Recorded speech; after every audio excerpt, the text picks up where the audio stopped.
first, so much I can say about this woman. She's been on vacation. No, she's actually hasn't been on vacation. She's been getting awards. She's been pushing her book. She's been on these other platforms, but she knows where home is. She knows where home is. I let her go out and play around on the streets and everything, but she knows where she needs to be at. My day one, ladies and gentlemen, let me welcome my co-host, the original Christal Jordan. What's up? What's up? Happy Saturday. Happy Saturday, Dennis. Happy Saturday. Happy Saturday. First of all, congratulations. You got that beautiful award of many awards, but that was special because, this is March. This is Women's Month. Yes. Before we get into our things, how was that experience? It was amazing. We had State Councilwoman Park Cannon gave actually resolutions to 33 trailblazing women in Atlanta, and I'm always just humbled to be in the presence. Atlanta is full of some amazing women, and I felt honored to be in the room. It was just a lot of women that have been putting in the work over the years, and it was great energy, congratulating each other. It was put on by J Productions. So shouts out to Jakeem with JP Productions agency that actually kind of put the ladies together. And also again, Park Cannon, who has an amazing story. But it was a great event. Yeah, Park Cannon ran she's a congresswoman, isn't she? No, she's not. She's a state representative, isn't she? Mm-hmm. Okay, Park Cannon. She was the Wait a minute, Park Cannon was the one who got arrested at the Capitol. Yes. Okay. Yes. All right, now it's coming to me. There you go. Yes, absolutely. And just, we all are aware that this is an election year, but I think it reminds me that we all need to be really involved in our local, elections. There's so much we can do to really impact our communities if we're involved and at least knowledgeable about politics, in our communities, in our personal communities. And it all starts local, Absolutely. People think that you got to get in and start voting for presidents. You got to start voting for your councilmen, your assemblymen, your mayor, your district attorney, state representatives, depending on what tax commissioner. All those positions are really important to and really affect your day-to-day more than people think about. And you know what? I told my husband this. We went to a friend's vow renewal today.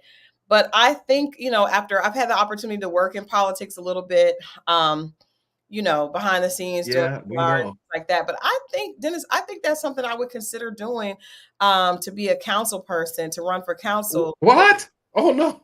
Oh, my goodness. Not now. Probably like in the next 10 years, that's something I would consider doing because I just think it's really important to be involved in the front lines. And because of what I've seen working behind the scenes, that's something I aspire to do. I mean, why 10 years? Their judgeships they're up. You have all kind of seats that, hey, Fonnie Willis is running for office. You want to go against Fonnie? No, we leave that one alone. But I do not want to run again. No. I think because I just think in that I still have a lot of things I'm doing in my career right now, with clients and writing and doing things. But that is something I eventually aspire to do. Well, listen, you have my vote. Well, you know what? I'm gonna need more than that. I'm gonna need your strategy. We put together strategy. You and I talked about strategy. Well, that's the behind the scene. We don't let everybody know how we moving. We just get the job done. So for those who don't know, we do a lot of stuff behind the scenes. And strategy is important. It's I tell people it's more about money's important, but if you don't have if you're not standing on something, then where are you going to get your votes from? Right. At the end of the day, there are many issues that we're dealing with, and this is the only reason why I say 10 years is 10 years is a long time. But I think that even having a conversation now, I see many possibilities for you, and especially being someone that's going to be in your cabinet. I want to make sure we do it sooner than later. With that said, ladies and gentlemen, there has been some interesting developments in many stories that we have covered in the past, but I want to get into the first one, and this is a deal with Carlee Russell. Carlee Russell took a plea deal. She took a plea deal. She avoided jail. She Mhm. avoided jail. And it was a heavy campaign. We got to lock up. We got to throw away the key. She ruined our lives and everything. I'm like, wait, calm down. First and foremost, calm down. She didn't ruin your life. She Right. ruined her life. And Facts. that it can be repaired. But I have a clip too. We just want to look at her plea that she Mhm. took the other day. And I'm going to run it right here, Christal. Here we go. Hey, Russell, Yes, sir. you can put your hand down. This is CC 23-888 and 889. You were charged in each of these cases with making a false police report, which are misdemeanor offenses. I'm showing you a document titled Explanation of Rights. Did you go over this document with your lawyers? Yes, sir. Is that your signature on the last page? Yes, sir. Do you have any questions about this document or about your rights? No, sir.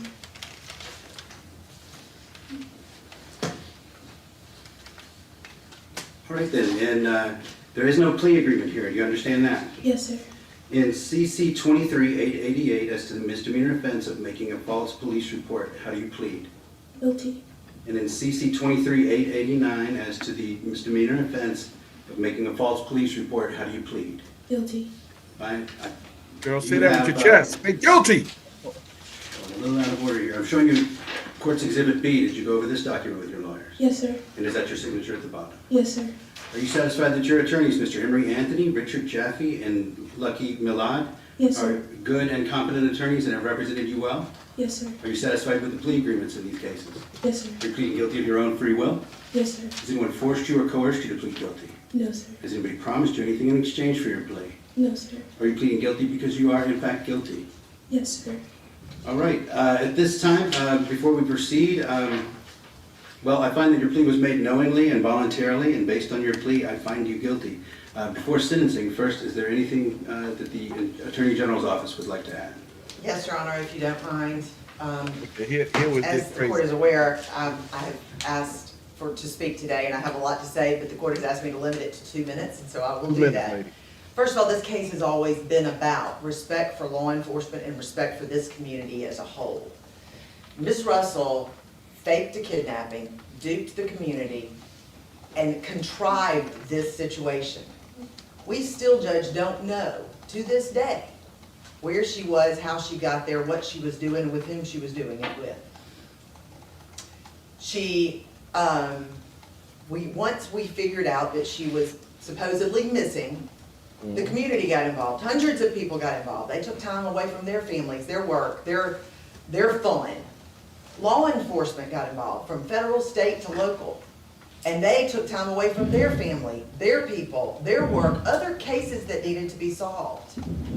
This has been a case that it was taken advantage of, and it's our contention that Ms. Russell knew this would happen. She had researched it on the computer. She had researched search terms about Amber Alerts and the movie Taken, all of those things. And then, Judge, when she came home, Christal, before we finish playing this, I want people to pay attention to what's happening here in the background. This is a misdemeanor case. Mm-hmm. You see alongside in the courtroom, you see a bunch of cops in the courtroom. A misdemeanor case. Yeah. You know why that's being done, right? What is your perspective Well, on the that? reason why they have all these cops in here, they want the judge to see that the police are outraged. But let's be honest here. They all got paid. I mean, it's in the budget. This could have been easily a real kidnapping, but it's still in the budget. People are upset I get it, but they still do their job. This is their job. Right. Every case that they investigate don't necessarily yield a true crime. Right. So I think a lot of this outrage is fake outrage.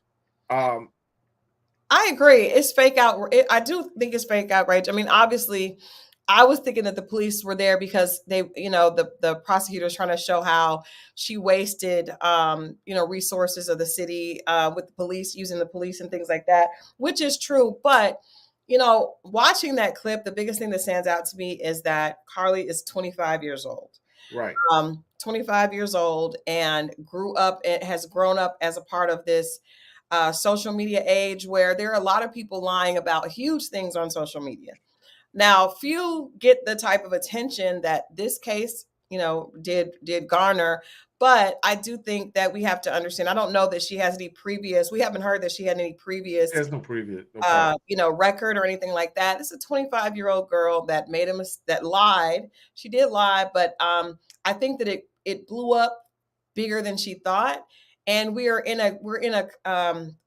this case, to me, it should be used for us to teach young people that, using hype and things to get attention, it can be very dangerous, and it can have extenuating circumstances and lead to consequences and results that you may not have banked on. So there are a lot of people on social media claiming things have happened to them that have not. And she just happened to have the right timing and got a lot of public support. But I don't think that she is an outlier. This is what's happening on social media a lot these days, from someone lying and saying that their house was robbed, or someone lying and saying that they got cheated on and caught somebody. Like, it's a lot of different levels of people doing things to get shock and attention, and at the ultimate result, I guess they want likes and money, from social media. So I do think that the way the prosecutor is going at this is a bit much, Right. But we also know that race plays a big part in this. Absolutely. And let's listen to what the judge said, because that's important. I want people to put it in context and don't think that she just got off scot-free, because by Right. no stretch of the imagination did she get off scot-free for a misdemeanor. Right. We have ring camera footage of her walking casually down her parents' street, and when she gets in front of her parents' house, she runs up there and starts beating on the door. Police were called, the body cams show that she's flailing around and still perpetuating this ruse that she was kidnapped. Okay, we get it. The ambulance was called. She goes to the hospital and she finally speaks with law enforcement, and that's when she tells the story about the orange-haired man and woman I thought that was Donald playing Trump. with her hair and eating Cheez-Its. This ruse continues. The orange-haired And it man. doesn't stop until a couple of days later when her lawyer issues a statement. So I have to say, Judge, that because of this ongoing, complete disrespect for this community as well as law enforcement, it is our contention that she should get some jail time. I understand that it's a misdemeanor. I do.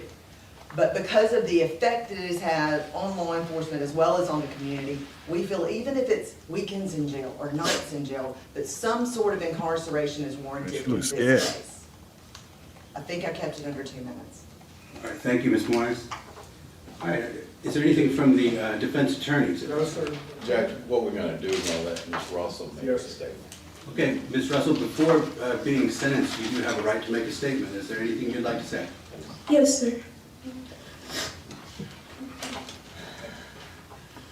Your Honor, I want to genuinely apologize for my actions and the resulting negative impact inflicted onto others. I made a grave mistake while trying to fight through various emotional issues and stress. I am extremely remorseful for the panic, fear, and various range of negative emotions that were experienced across the nation. I want to specifically acknowledge and take accountability for the pain and embarrassment that I inflicted upon my family, my church family, friends, neighbors, community, and all of those who were directly involved in search efforts for me. I also extend my sincerest apologies to the Hoover Police Department and every other law enforcement agency and personnel for the position that I put them in and for the resources used. I absolutely regret my decision, and in hindsight wish that I had cried for help in a totally different manner. My prayer is that I will be extended grace and given the opportunity to redeem who I truly am and restore the positively esteemed character that I have worked so hard to attain for the 25 years of my life prior to this incident. I wholeheartedly can say that I've never had any malicious intent to hurt anyone.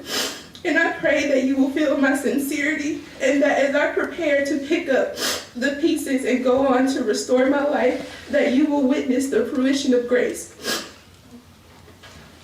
We're not gonna say anything, yeah. Okay. I was moved. All right, thank you, Ms. Russell.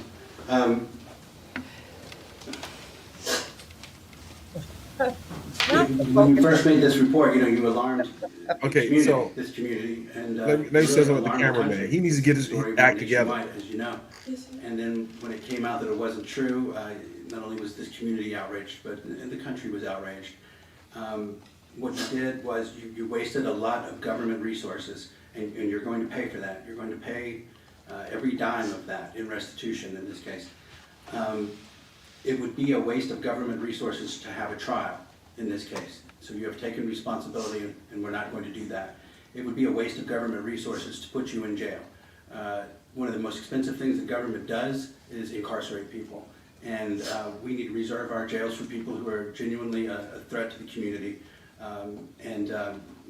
Although we're very upset about what you've done, you're not a threat to the community. I'm not going to treat you any differently than I would treat any other first-time nonviolent misdemeanor offender. Accordingly, it is the judgment and sentence of this court that you're sentenced in each of these cases to 6 months in the county jail. These sentences are consecutive with each other, and these sentences are suspended. You're placed on probation for 12 months. It's supervised probation. It's a condition of your probation that you pay full amount of restitution, which is $17,974.88, paid to the city of Hoover, 100 Municipal Lane, Hoover, Alabama, 35216. Pay that through the clerk's office on the first floor in this building, so we have a record of it. I'm also sentencing you to serve, and this is a condition of your probation, 100 hours of community service. I want to see, when we come back, I want to see that you've made progress, if not have completed that community service.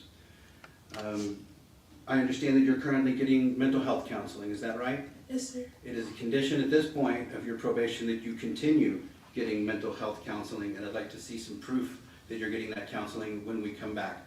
This case is set for a review hearing. We're going to review the amount of restitution that's been paid, community service, and that date is October 16 at 9 a.m.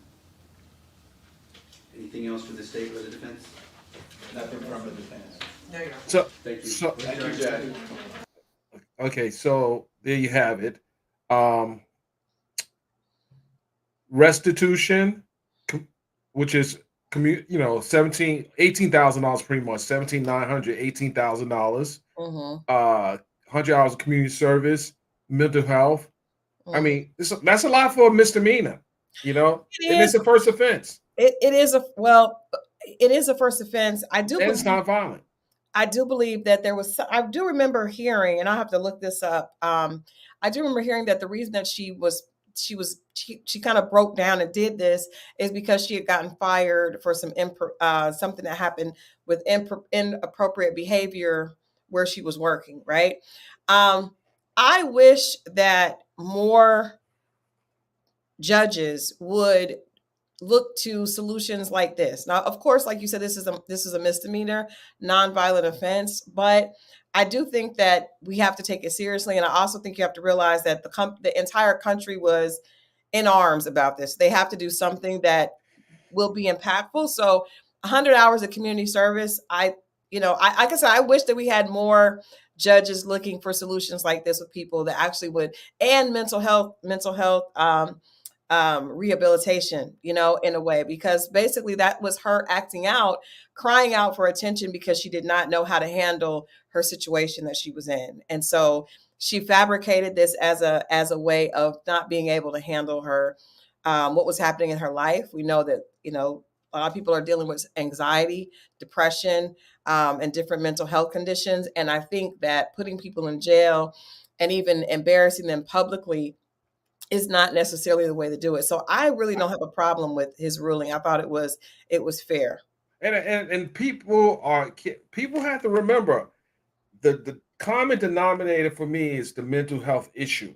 Absolutely. And if people forget that part, there's so much mental health issues going on in our community that we take a blind eye because we don't see it. We don't have a sign on our neck. We don't have it plastered on our face. People think that it doesn't exist. Well, we know that to be false because there are many people that snap in the moment. So people say, well, she did this. Mental health issues. She had a lot. First of all, you got to think about it for a second. To come up with a crazy story like this you got to figure out what's going on in her world, in her orbit. Like It what's is, really but going on, unfortunately, like I think that a lot of people are looking for attention like this now. I do think there were some extenuating circumstances, but I do think when you look at social media, you see people doing all types of things for attention and going to great lengths to get attention and to cause impact of some type. Maybe I want to prove that I want to have a voice. So I also want to say that we talked about her having mental issues, but I believe that if you look at a lot of people that have committed nonviolent crimes or even violent crimes, you would see that most of them are dealing with some type of mental health issue, and throwing them in jail for a sentence for them to be released later is only compounding those mental issues because they're not rehabilitating people. They're not getting them the help that they need. And so I think as a country, if we don't start paying attention to why people are doing the things that they're doing. A lot of people are using drugs specifically now to self-medicate mental health issues, right? But you're not diagnosed and you don't know what's going on or it hasn't been properly handled, then using drugs are often a way of self-medicating. So I think that this needs to be a protocol in a lot of cases, at least try to figure out how to get the person help, try to figure out how to get them involved in community service or service learning, which can help people to get outside of their own anxiety or even what they're dealing with when they're able to help others and be able to be a positive contribution to the community. And that's why I think the community service is important. And it gives the court, it gives the people that are going to be monitoring her progress an opportunity to see and talk to her. And like there are people that got to take the whole 12 steps and have alcoholic problems and everything. But you got to see the progress. Yeah. If they don't see the progress, she's facing 6 months in jail. She has 2 misdemeanors. Each of them was 6 months. So it's in her best interest to stay on the path. And the embarrassment that her face is all like no, everyone knows who she is. Yeah. No different than the guys that get on the witness stand in the Young Thug trial. They know who these guys are. They know who Adrian Bean is. They know who Tick is. They know who Detective Quinn is. They know her face. It was a national story. And for those people who said now, like I'm not ignoring the fact that what she did was took resources away, but right. you can't change what's done already. You got to move forward. And you're right. That is part of their job. But I do think when we employ officers to run on wild goose chase, and she's not the only one that's done that. Absolutely. There's a lot of people that have, domestic violence case, the police go out to the house and, the people are back together the next day. One of my listeners asked, where is the line between accountability and mental health? What, in your opinion, what do you think? Where do you think the line is? The line is that probation. That's $18,000 you got to pay. That is. I mean, that's the accountability. I mean, we see where it was a judge to us. So, yeah. I mean, either you get it on your own, you get it forced like the court did. When you got people that is not part of your family in your life and telling you how to run your life, I mean, you kind of put yourself in servitude. This is people put themselves in servitude every day. We talk about slavery and everything. Slavery didn't exist. Well, people put themselves in slavery every day. And they don't know they're in slavery, but they're in slavery. When you walk in a courtroom with chains on your arms and on your feet, and then you're outside on the chain gang, and you say you signed up for you signed up for it slavery by way of your actions. That's a good point. That's a really good point. I think that let me ask you a question. So she's also on probation, correct? Absolutely. So she'll have to pay that money back, and then she also, probation is expensive. Well, that's Alabama, so I don't know what the $17,000. We know it's $18,000. She has to pay that. It's nothing in addition to that. There's a monthly cost to being on probation that is going to be in addition to that she has to pay back for restitution. But when you're on probation, there is a cost that goes to the city, to the county that you're in, that you have to pay every month. And so I don't know what it is in Alabama, but it's funny you say that. And I will have another clip I want you to listen to. So this is the police chief who went out when it first happened. He said some things as well. And he brought another number in. Let's listen to what the police chief has said. It's just unfortunate. There were a lot of people, like the judge commented, not only in our community but across the nation, that were real concerned for those couple of days. The 17,800, whatever their restitution, is not really close to really what the restitution should be. And bottom line, there should be consequences for your actions. It appears to me here the consequences are for the parents, because I would assume that they're the ones that are going to have to pay for this. Oh, but no. the judge has spoken. I do want to thank the legislature.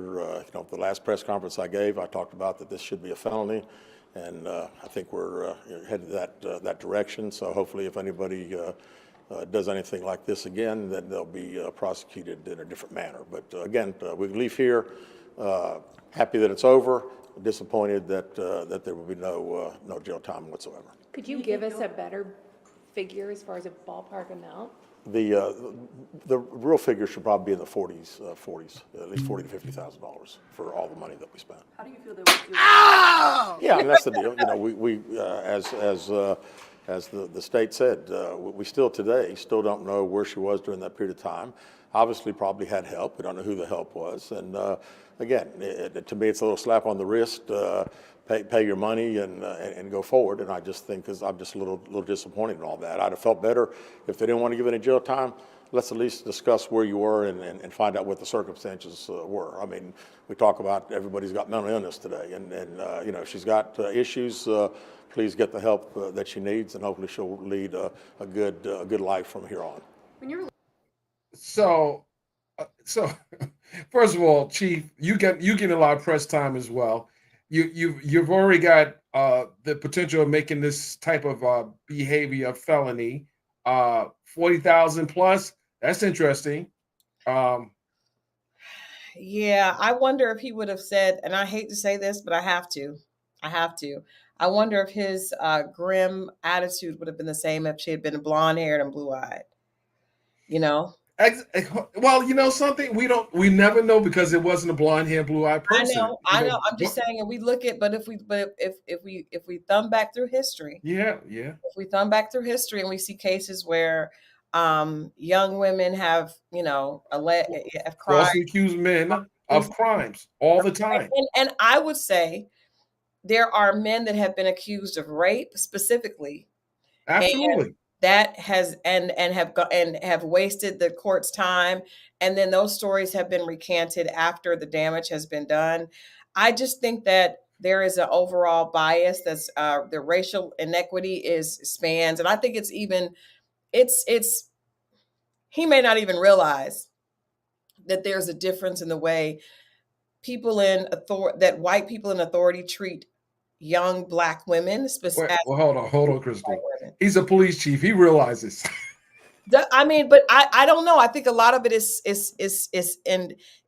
genetic. Like, it's taught, it's passed down, and I don't think people even understand their bias. I think a lot of times it's racial bias that is it's almost subconscious. I would normally agree with you on that, but this guy's in the business of locking people up. He's in the business of making the calls to decide who to lock up. I'm sure that they've used discretion when this police discretion in arresting people. The fact that they are going so hard on wanting her to be in jail after all the embarrassment, the money I just think I call it poppycock. And it's in Alabama too. I ain't buying it. It's in Alabama. He said poppycock. No, Did I say poppycock? You did. I agree. I think that, but I try to give people the benefit of the doubt, because I do think that racism and the attitude of racism is not even always, I think it's not even always recognized by those that are practicing it. So you see a young African-American girl and you feel no empathy for her having, well, everyone says they have mental health issues. But when he would see someone that looks like his daughter, he may have had a different response. So I have no problem with what the judge came down with, though. Mm-hmm. And I hope this, I would love to see her as a mental health advocate. Absolutely. I don't want to see her with no Cheez-Its or cheese crackers or whatever. And they both the prosecutor and the police chief wanted to know where was she at. How significant is that? Why are they even I'm glad you mentioned that. I thought that was so unnecessary. And why is right? it important at this point? At what point, if depending on where she was, would that have affected the verdict differently? I don't see how it would have had an impact on the verdict or even be relevant to Yeah. the sentencing. So why does he say, well, we want to know what happened? Why? Why? She could have been with a boyfriend. Who knows? She could She have might been with another guy. was Who cares? contemplating how she was going to deal with all this. Who knows? Who cares? It doesn't matter. She admitted she was lying. She apologized. There's nothing else she can do but go on and move forward. And I would love to see some organizations of women, specifically women of color, kind of reach out to her and embrace her and give her an opportunity to start a new life. And like I said, it would be great to see her as a mental health advocate, helping other women that could be dealing with feeling overwhelmed. Right. I agree with you. I agree. And then one of the things people got to realize, and we're going to go to the next story, but if the judge didn't say this would be a prerequisite to a plea deal, then why are they worried about it? He's the judge. He's the referee. He didn't ask where the heck he was at. I don't really want to know. Like It has no relevance to the sentencing. It has no relevance to his as he stood there in that press conference. It is totally irrelevant, and I'm going to refrain from saying anything further. I get it. So we have a few other stories. Let's pick one. We got Candace. We got Bow Wow. We'll take a credit. We got Jonathan Majors. Let's go to Jonathan Majors. Let's just talk about what's happening with Jonathan Majors. Yes. Last Tuesday, Grace Dabari, his accuser, filed a federal lawsuit in the Southern District of New York, essentially saying that because of him pursuing the charge against her, plus the things that he was convicted of, she wants him now to pay. She wants him now to pay. Mm-hmm. What do you think? And he actually spoke. I'm surprised he gave a statement, but he was caught outside. He gave a statement and said basically he saw this coming. So I think he's alluding that this was a setup. This was something that was in the work, and now she wants to even sue him because they wanted her arrested. Yeah, I was surprised that he spoke to the media as well, specifically because it was just a horrible shot, like him coming out of the gym with no shirt on. What was it horrible for the ladies? Or what? I didn't see the shot, but was it really horrible, Crystal? I saw the shot. Well, I think for me, just my perspective is, if I was working on his crisis PR team, I would not want him to be seen as this strapping, strong, man, because you want him to be seen as someone that, you don't want to focus on the physicality of Jonathan Majors right now. Right? What, are you trying to emasculate the guy? What the heck? No, I'm just saying I would not want him speaking to media unless he was dressed and look. I just think it speaks to this anyway, very physical nature that he could have been overpowering the young lady. Oh man, the brother's getting a bad rap again. No, I just think that wasn't the smartest time for him to speak. How do you know they were going to be out there? But he should not have spoken to the. Well, he should have spoken. I think I would, especially he hasn't been sentenced yet, and his sentence is next month. Why? I want you to see the clip, and then you would say the same thing. If you saw the clip, he literally has no shirt on, and he's ripped. And there's this idea, right there, and I think this. You want me to see the clip? I'm ripped. I don't need to see his clip. But there's this idea when men are, that there's intimidating, right? That this is an intimidating type figure. But I think that we have, again, this is something that's a problem now in our culture. We have set a precedent that says, I may not be able to get what I want from you. I may not be able to get revenge in a criminal court, but I can go get money out of you, right? Mm-hmm. And money is going to be a way to compensate for pain, when really, if someone does something to you, you should try them in a court of law, a criminal court of law, if it's a criminal activity. We saw this it just happened with Diddy, right? And so now these people are suing civilly for money as opposed to actual, because they may not be able to get the verdict that they want in a criminal court, but most importantly, because they don't even probably care about the actual law. They care about being compensated financially. So I think that's all BS. I think Of it's course it is. I'm gonna say that. I'm gonna go on the record and say I think it's BS because he was running from her. And right. That's what I'm saying. You can't sue him because you guys were involved. Both of you were wrong in a domestic dispute that you may have initiated, right? You would not let him leave. He was trying to get away from you. And then the fact that he did not lay down and allow you to persecute him without showing that you were the aggressor. Now you want to sue him for financial gain. It just, well, and it again, won't be cameras because it's SDNY. It won't be cameras in the courtroom, but the video of him running away is going to be played to that jury, and it's going to be a different conversation because the what was allowed in the criminal case is not good. It's not going to be allowed in the civil case. Well, some of the stuff will be, but it's going to be a different ball game. And then people, if it's going to be in New York, I don't know. This is going to be interesting. This is not going to be like Johnny Depp and Amber Heard. I wish it was being played out in the state court. That way, it could be cameras in there, and we'll see what really is going on. She wants to sue this guy. She saw all her, and she's. Let's see some of the things she's actually said here. Hold on, let me just bring this up, Christal. I want you to. I'm gonna bring up I want you to. You want me to bring that up too? You want me to bring up Jonathan Major with no shirt on? I really do. Oh my Because goodness! I just feel like that was such a bad call. Okay, let me bring it up. Hold on, let's see here. Okay, is it on? Let me bring it up here. Hold on, Christal.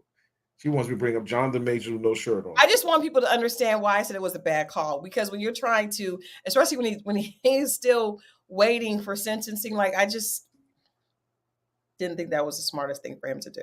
Okay, let me see where we can find it at here. Let's see here. Because I also feel like, well, let's just show it first, because I'm sure that the chat doesn't understand my outrage over it. Let me see. Your outrage. Let me see what this outrage is looking like here. And again, you guys have to understand, I'm speaking from the point of a publicist and like communications advisor. That was just not the best look. Let's see here. Because of the way people stereotype. Okay, Usually black men. Hold a second. I think I've actually found the clip. Okay. Hold on a second. Let me just get that there.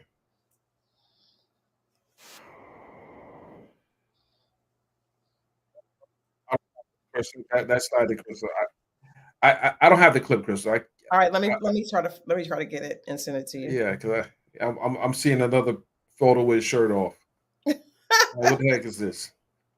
So I would say that his lawsuit is going to play out. It's going to take time. It's not going to happen right away. I don't know if she's trying to force the guy to a settlement, but now he's going all the way. I can see this guy. Oh, he didn't get the justice he wanted in the state court, so he's probably going to counter. He might even countersue. That's a possibility as well.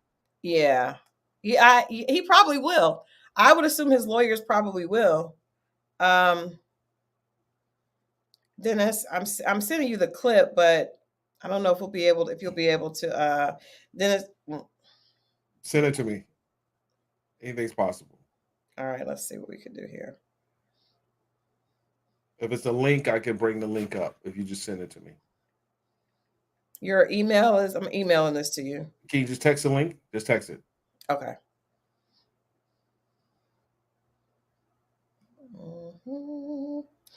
Yeah, I think that they probably will. I think they probably will countersue. I think they should. I think that lawsuits can go either way. Like Johnny Depp and Amp, it was a countersuit. Mm-hmm. So I think that it would be a smart move. Right. Even though he's it's right there. Okay. Hold on a second here. Let me go pull that thing up. Let's see here. Hold on, let me bring it up here. Stand by, ladies and gentlemen. I just want you all to understand my not outrage, but why I just it sounds like you're outraged. It wasn't the best look. I'm not outraged by him without a shirt on. I just don't think this was the best look. Yeah, let's see if we can get this thing played here. Stand by. Let me open it up. We got it right here. Okay, we're gonna turn that volume up here. We're gonna bring it up. Oh. I see what you're doing, Christal. I see what you're doing, Christal. I see what you're doing, Christal. No, Crystal, I'm not doing anything. I'm not Crystal, reading. I see I'm what just you're saying. doing. Hold on a second here. Oh, you know what? I gotta put a disclaimer on this one. Put a disclaimer on it. I'm gonna have to put a disclaimer on this one. It's a little too much here. See what you're doing, Crystal. You trying to get me shut down over here. Hold on. Here we go. Oh, maybe just a little clip of that, but they will be able to see why I was so. Yeah, I didn't even see this. Not that I would be looking for it, but I get your point. Well, I was watching TMZ and it came on. And I was like, whoa, why would he speak to cameras right? Why wouldn't he have put on a shirt? Okay, so let me bring it up here. Okay, share our screen here. Stand by. Here we go. Boom. Let's go. Here we go. Ready? Well, How are you? Looking good. I know. I mean, I see your trainer here. What are you training for? Work. Work. Okay. What kind of work? Like a project? Any acting or anything? Yeah. Oh my God. Okay. Tell me a little. Fingers crossed. I kind of want to know a little. Fingers crossed. Does it feel good to get back into acting, doing what you love? Nothing better in the world. Yeah. Of course. I mean, I want to know. Except my kid. Huh? Except my kid. Except your kid? That's better than acting. Yeah. Okay. And Megan. And Megan? Yeah, Okay. I mean, I want to know, you guys are so in love on the red carpet last month. I mean, I got to ask, what's so different about Megan for other past relationships? My heart. Yeah. Oh, she's your heart. I mean, why do you guys think you work so well as a couple? Connection. Connection? Yeah. Okay. I love that for you. Understanding. Love. Like going. Of course. I know, I wanted to ask you last question. I Yeah. mean, I know your ex is, filed another lawsuit against you. I mean, how have you been Another one? feeling? Yeah. I mean, I'm not surprised. you're not surprised? No, I knew it was coming from the beginning. Really. Okay. I mean, how do you feel about it? I mean, I'm sure you're ready to put this all behind you. I am ready to put it behind me. I can't say much else about it though. Okay. That's the law. Of course. All right. Well, thank you so much. Okay. You understand what I mean now? Hold a second. Hold a second. Get the hell out of here. I'm sorry. Wow, CJ. Do you understand what I mean now? He did that for the camera. Ain't no way I'm getting in my car. I have to get out of the gym and sweat my car up with the, do you have leather seats? Because I'm sure you have leather seats. He had no cloth seats. A good look. He answered in one word sentences. It's a lot to unpack in that interview. It is. But do you understand what I'm saying?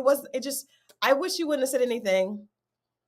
I wish he wouldn't have said anything because, like you said, there's a lot to unpack. Now he's alluded to the fact that he's actually working again. Now we're going to try to figure out what is he doing, what production house has greenlit something with him in it. If that's the case. Second of all, acting is the best thing, except my kid, Megan, that felt very forced. It felt disingenuous to me. It felt like I've got to make sure that I mention this. She asked, what made this relationship different. He says, my heart. He said her heart. No, okay. Maybe he said her heart. He said heart. He motioned towards his chest. And then he said, what makes it so special, connection.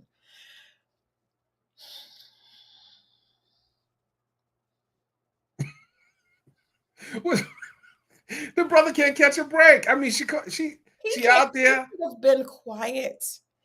Silence is better in so many situations. It's like, be quiet to keep people from knowing. People may have assumptions about you. You stay quiet. You refrain from confirming them. He walks out with his shirt off, and I know the person who was interviewing, by the way. I I'm recognize sure. the voice. So I'm she, sure. she's gonna keep him right there talking, and Well, he could have. The door was right there. He could have just pulled the door shut. I kept wanting him to pull the door shut. Just no comment. Thank you. No comment. but his handler wasn't there, so it's different. It's different. His handler should have been there. His handler. Well, no, he should know by now. Yeah, true. He should know by now. Okay, so all right. Well, Jonathan, good luck. I see you in the gym. You catching up to me, Jonathan. You got to work out. You got to push. You hit that press a little more. Those curls. You want to catch up with me, Jonathan. I see what you're doing. I think that he is doing an impeccable job at that part. But I just think that, painting a picture of him, because we know that, media is very influential, and the pictures that we see influence people. And so, and it's advertising. People need to see the guy. Hey, we need to get that guy in the movie. Look at him. He's cut up. He's cut up. He's cut up like when I mow the lawn next week, I'm gonna take my shirt off. Maybe I don't know what it'll do. Maybe well, like the neighbors to keep cutting mine afterwards. If you were waiting sentencing for domestic, what is it? Domestic assault? Was it assault? There was this.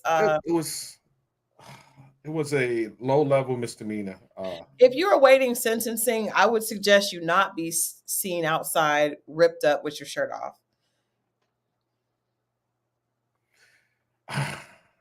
I'm going to leave that one there. I have to process that because it's a he's not going to jail. They're not giving him jail time. No, I don't think they're going to get him jail time. But I think at this point it's not even about jail time with Jonathan Majors. I think it's about fixing his brand that has been it's broken, and that is not that we are aware that he's ripped. That we are aware. The problem is not his physicality, because we saw what he was able to do in Creed. He was amazing. The problem is he's been accused of being very emotionally abusive, and at the very least of assault. And so we need to focus. Well, he wasn't the case wasn't. He was accused of that, but the jury. I'm talking about the court of public opinion. Oh, okay. At this point, and we're talking about fixing his image, and so that's not the image that you want to see, I'm just saying. Okay, moving right along. We're gonna get back to you, Jonathan. It's gonna be in New York, so I might cover it whenever it comes up. We'll have to see. This one here. This is gonna be a hard one. Candace. Oh Lord. Candace Owens. So, I saw the backlash that she received after going on the Breakfast Club. She lost a job with the Daily Wire. I saw some of the thought leaders in the community speaking about pro and against support for, and I said in the title, protect Candace Owens. And reason why I said that is because she's young again. She's, Candace is like 34. I think she's about 34 years old, if I'm correct. Okay, I'm gonna look it up right now. Okay, and I'm not making, she has a lot to learn. And while I'm not trying to make any excuses for her, I think that let's listen to what she said. She went on the Breakfast Club, and I actually didn't see. I haven't seen the Breakfast Club interview. You haven't either. So I do have a clip from some of the things she said, and I want to unpack what she said, and I also want to remind people of some of the things she actually said in the past. But let's look at what she said on the Breakfast Club. Let's bring this clip up, and I'm gonna stop it, and let's talk about some of the things she said. I want you to give me your input on it, because your input matters.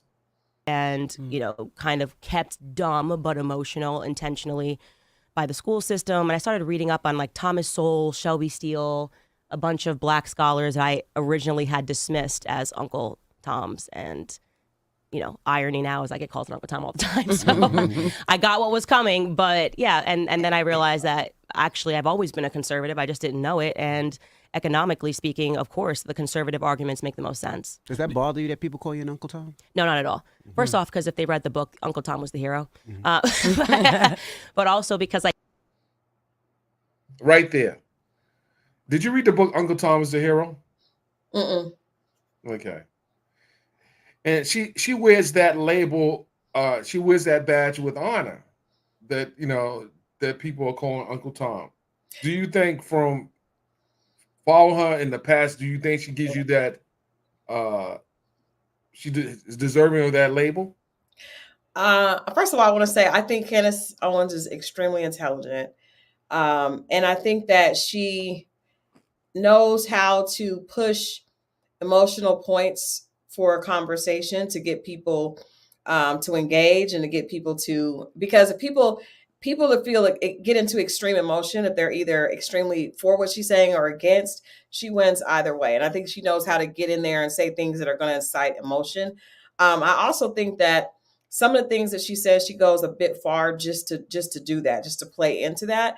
So with that being said, it was interesting for me to hear that she had initially had issues with other scholars that were considered Uncle Tom. And we have to understand, just for anyone that may not understand what that term is, that Uncle Tom reference pertains to someone who is of color who placates to the opposite race against their own, right? For the sake of being accepted and received by the placates to white people. Let's just talk about what it is. Uncle Tom's reference it for blacks who, like Clarence Thomas, for example. He's gotten that label, not just, I didn't give him the label, he got that label on his own. Yes. Ben Carson, Carson, Herman Cain, I think Herman's passed. So we won't talk about. But I do think that, to her point, there is a problem with Black conservatives, people assuming that all Black conservatives are fit that description. And I think that's unfair. And I think you and I both have had conversations. Very unfair. We talked about this. Yeah, that they're actually, I believe that at the core of it, there are a lot more Black conservatives than not. I feel like, that conversation is so taboo within our community that people don't really realize that if they looked at everything, out in plain sight and really understood the issues, there would actually be a lot more African Americans that are conservative in their beliefs, morally and politically and economically than not. Specifically for places like we live in Atlanta, where you have a lot of entrepreneurs and small business owners. When you look at the politics behind it, especially the economic politics, I think a lot more business owners would their beliefs would more on the conservative party. Absolutely. So I say that in her defense, that I think that a lot of times, I was even having a conversation with some colleagues, and we were talking about the situation with Candace, and I think I agree with probably 90% of what she says. It's the 10% that is the problem, and her delivery. And I think that her delivery is done very intentionally to get a response, because like wearing White Lives Matter shirts. Right. That's the pandering to get the attention, but that also has made her one of the most probably loudest voices on social media. So you can't really say she's not doing the right thing because it's working. But I also believe that a lot of what she says, if people listen to it and didn't consider the source, they would probably agree with it. Interesting. Let's listen to something she says, because again, this is the first time I'm seeing this, and I really want to give her an opportunity to at least listen to her. Yeah. I get it. How can I fault people for something that I would have engaged in for the majority of my life? I thought the same thing about Black conservatives. Like, I thought it was this betrayal, but I never actually understood it. It was just an emotional response. And I think that kind of is, if you come out of the public school system, I can't imagine how you could be a Black conservative when just the way that they even tell us our own history is just not true, Do you think that that's true with most people though? Like, like when you think of a Trump or just anybody, you're fine with them, but then you learn like their politics, or you learn what they believe. spiritually, and then you're like, you're turned off from it. Yeah, and I don't even think it's necessarily the politics. I really do think the media plays the biggest part in it because Trump, as far as I know, Trump's been, maybe he used to be a Democrat, but he's been a Republican and a conservative for a long time. I mean, we know he had to have been a conservative in terms of economics. You know, he's wealthy, so you'd be hard pressed to find someone that's wealthy and, you know, advocating for Marxist beliefs. But yeah, I just feel like it's more about the media wants power. The media has a vested interest in things politically, and they like to make us think that we're having this open conversation and we're learning the truth about people. But these are just hatchet smear jobs, libeling people, and I think deluding a ton of people to turn against their own best interests. So were you more? Let's think about what she just said here. Do she bear any responsibility from the messaging that she's put on social media? And she blames the media, and I'm assuming she's blaming mass media, but that the mass media is not as massive as it was as when we came up. Right. No, and that's why I feel like I feel like that's hypocritical on her part, because I feel like she plays in, her platform is bigger than most media platforms. Absolutely. So that's the issue I have. When people blame the media, but they have some of the biggest platforms, it's not the media. You are the media at some point. Exactly. You are the media, and that's smart.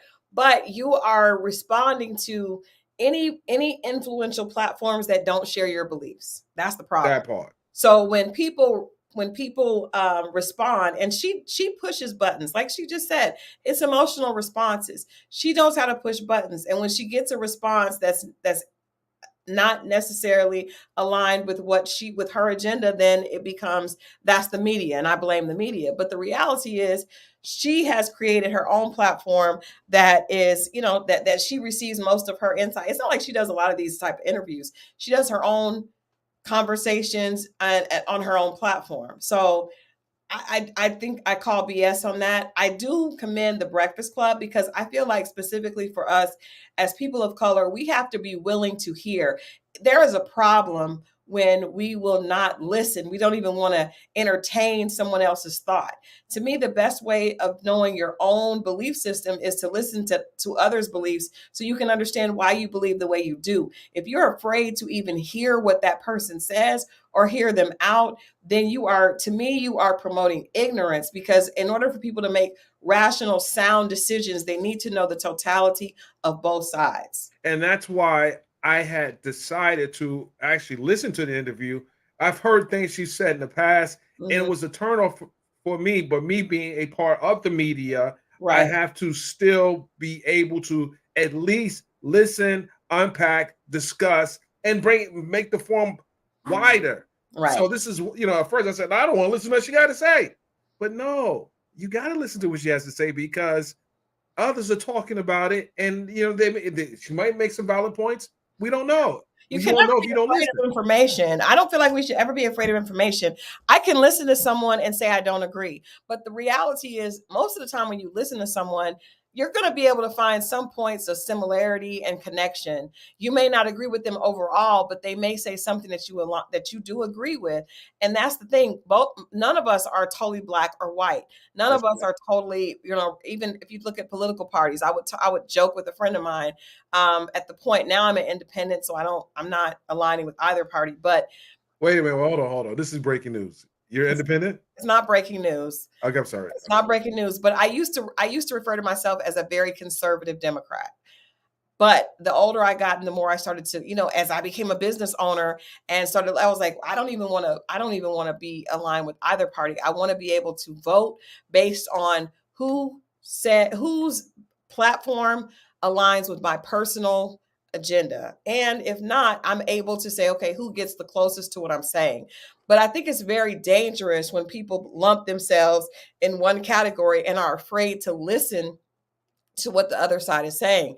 That's how you end up being a slave to a political party that does not serve you. Okay, so I agree with you. I totally agree with you.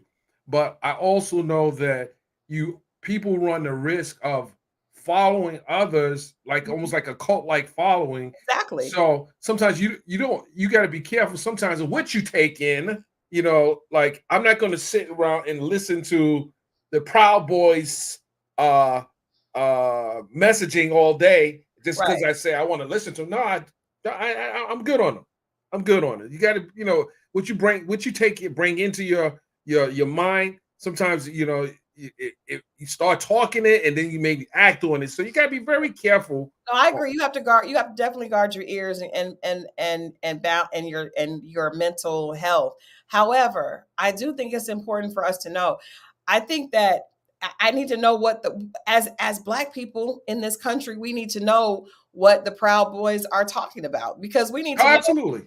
what is happening. But you're right. I'm not going to sit and just inundate my brain with information that I consider verbally abusive or dangerous or extremely ignorant. But I do think it's important, specifically when you're talking about people that could potentially impact your, the way voting goes in this country. You need to know what they're saying. So with Candace, she's not necessarily, to me, she's not, but she's an influencer at the end of the day. She's someone that speaks about politics and social issues, but she's not necessarily empowered to do anything. She's just an instigator to a huge degree. I think she's very intelligent. I think she makes a lot of good points. I think Candace's agenda to me, is tarnished in the fact that her delivery is often strategically insulting, and she knows it, but it also works, you know. But I agree with you also that she's young.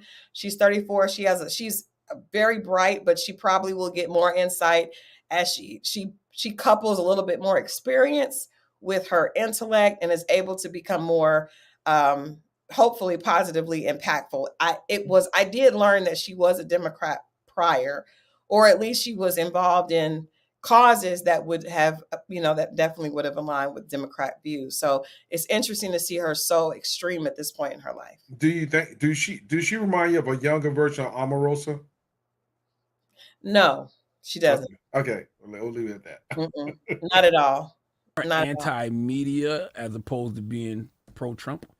Well, no, I actually, once I actually heard what he had to say, I was like, that's a pretty solid pitch. I mean, it was his Dimondale, Michigan speech, particularly. He got up there and he just started listing all of the statistics in Black America in terms of poverty. I mean, these were just real statistics that he was talking about.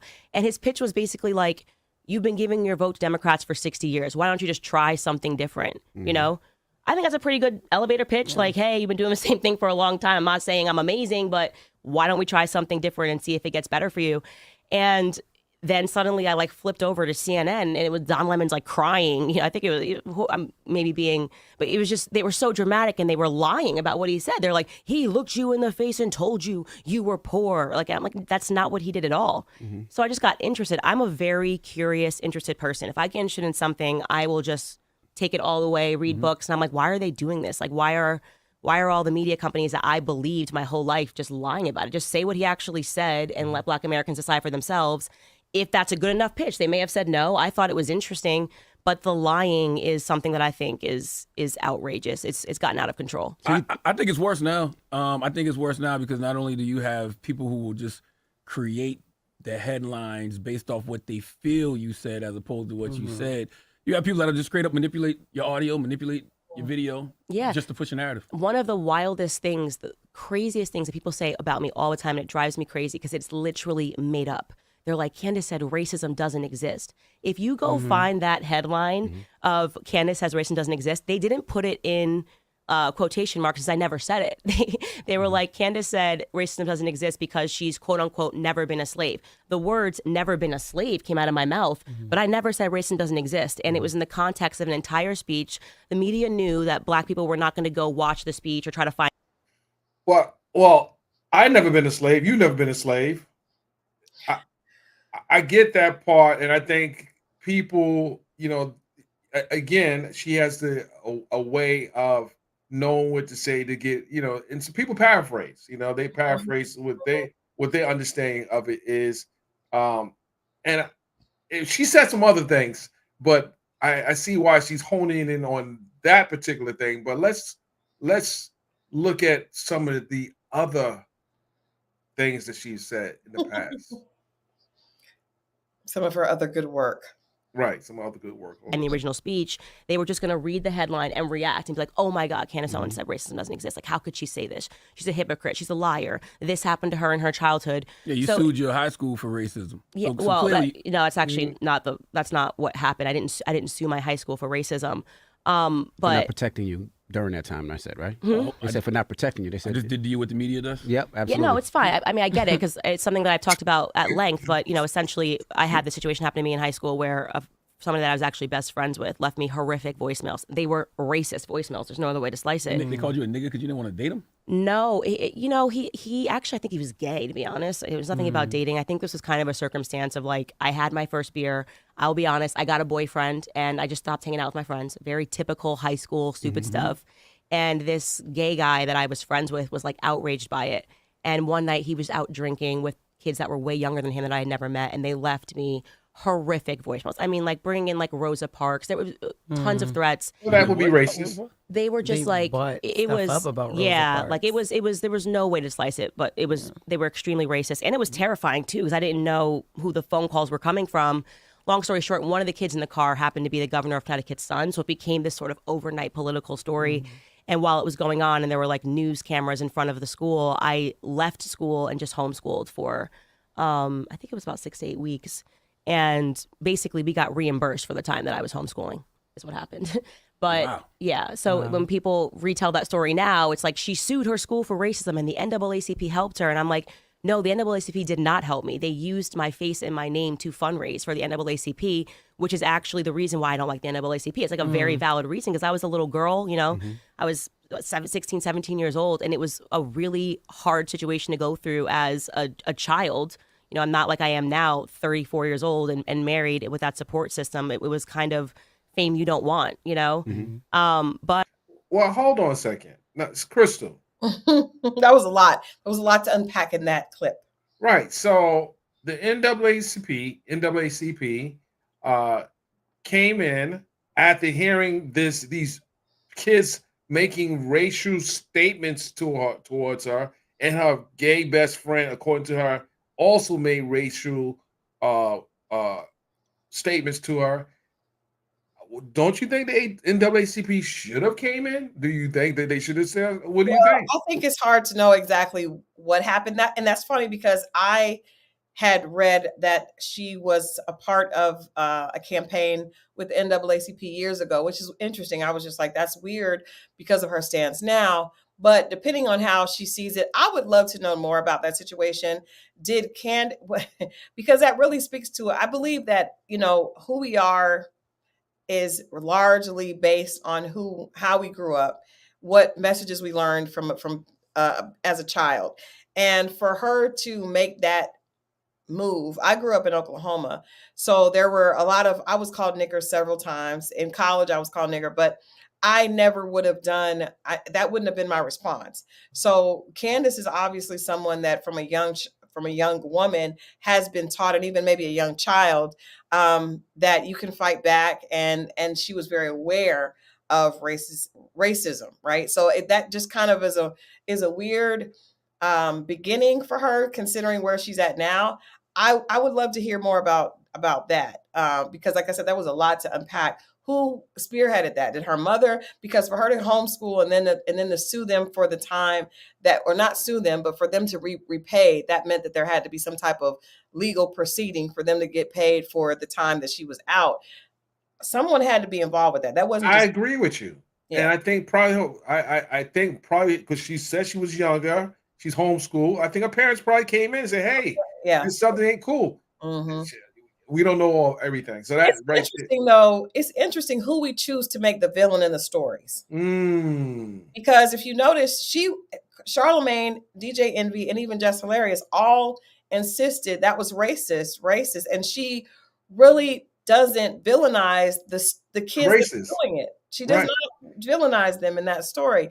Instead, she chose to villainize the NAACP. Interesting. It's just interesting how this is why you gotta listen to the interview. You caught that. I caught it too. But other people should catch it. She defended the racist versus the the organization that protects against racism. That says a lot. That says a lot. And then I believe who you marry to me says a lot about you. I'll just say that. Mm. Well, we're gonna talk about that because some people I've seen some of the comments saying, well, and partly I agree with you to a certain degree. I agree with you to a certain degree, but you pointed out something very important. She attacked not the racists. She even want to speak against them in the story. She made excuses. Well, he was gay, and it was late, and we were out. Right, and she defended the racists and attacked the NAACP. She did. Like, let people pay attention to that. Let's see what else Miss Owens has to say.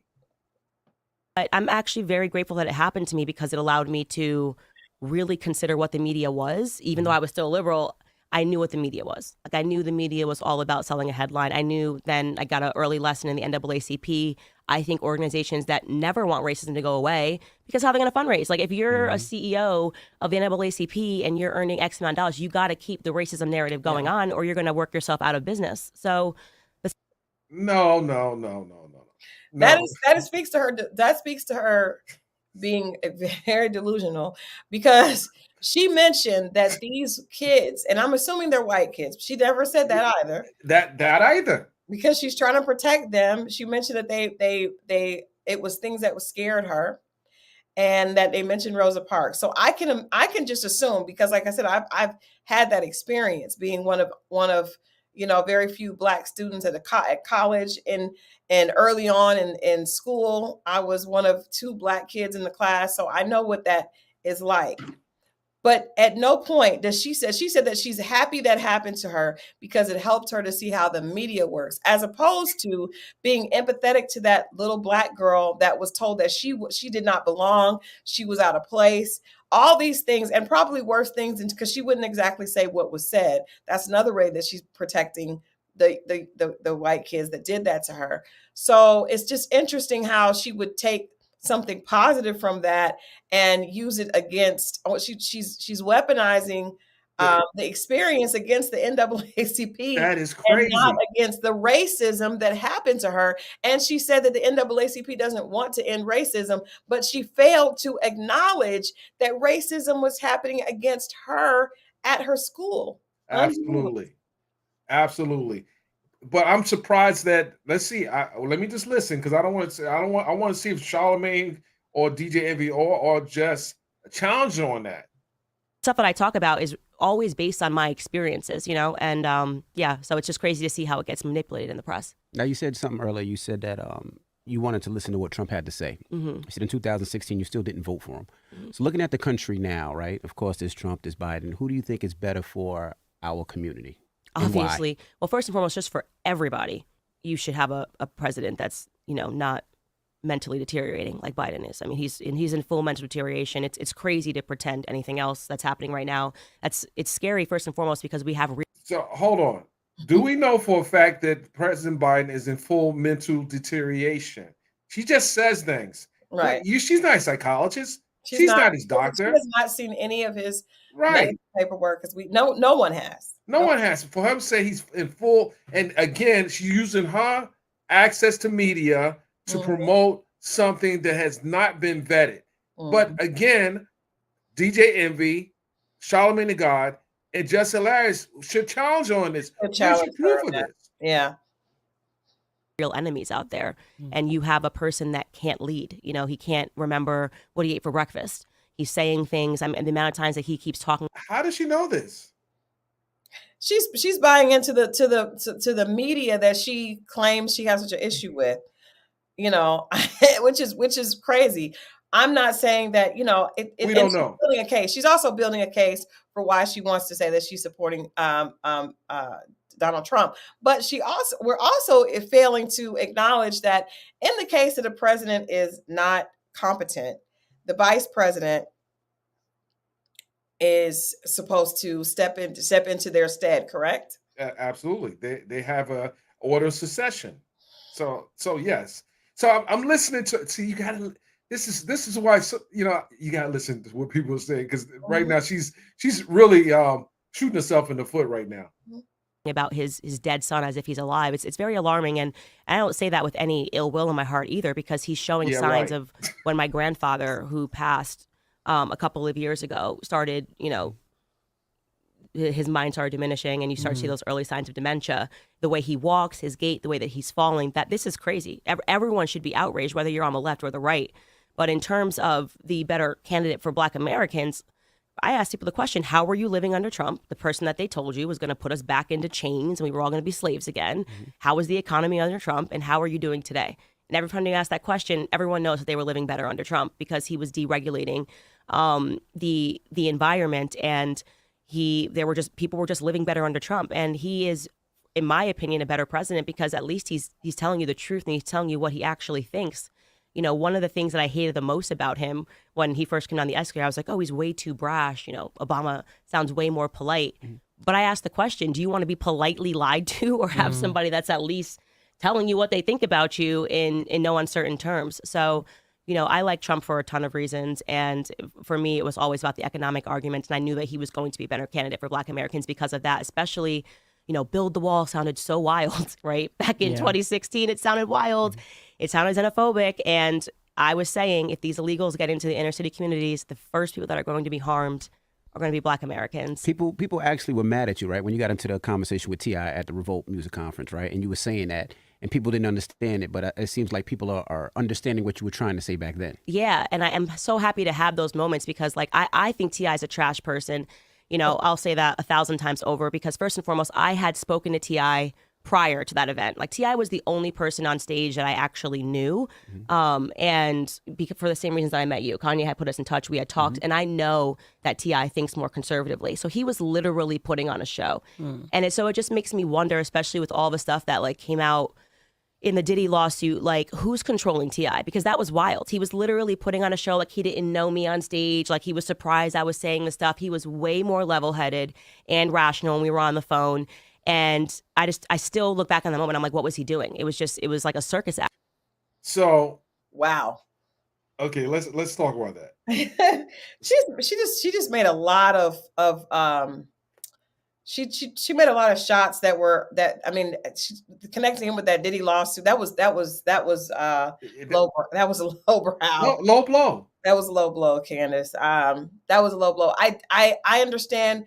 I actually, the clip that we watched right before she started talking about T.I., where she was talking about, would you rather be politely lied to or told the truth in a brash way? I do agree with that, but I also think it's interesting that we all understand, once you're an adult and you understand how politics work, you realize that in 4 years there are not a lot of impactful changes that happen. Things can start, you can feel certain things, but 4 years is not enough time for things to totally turn around.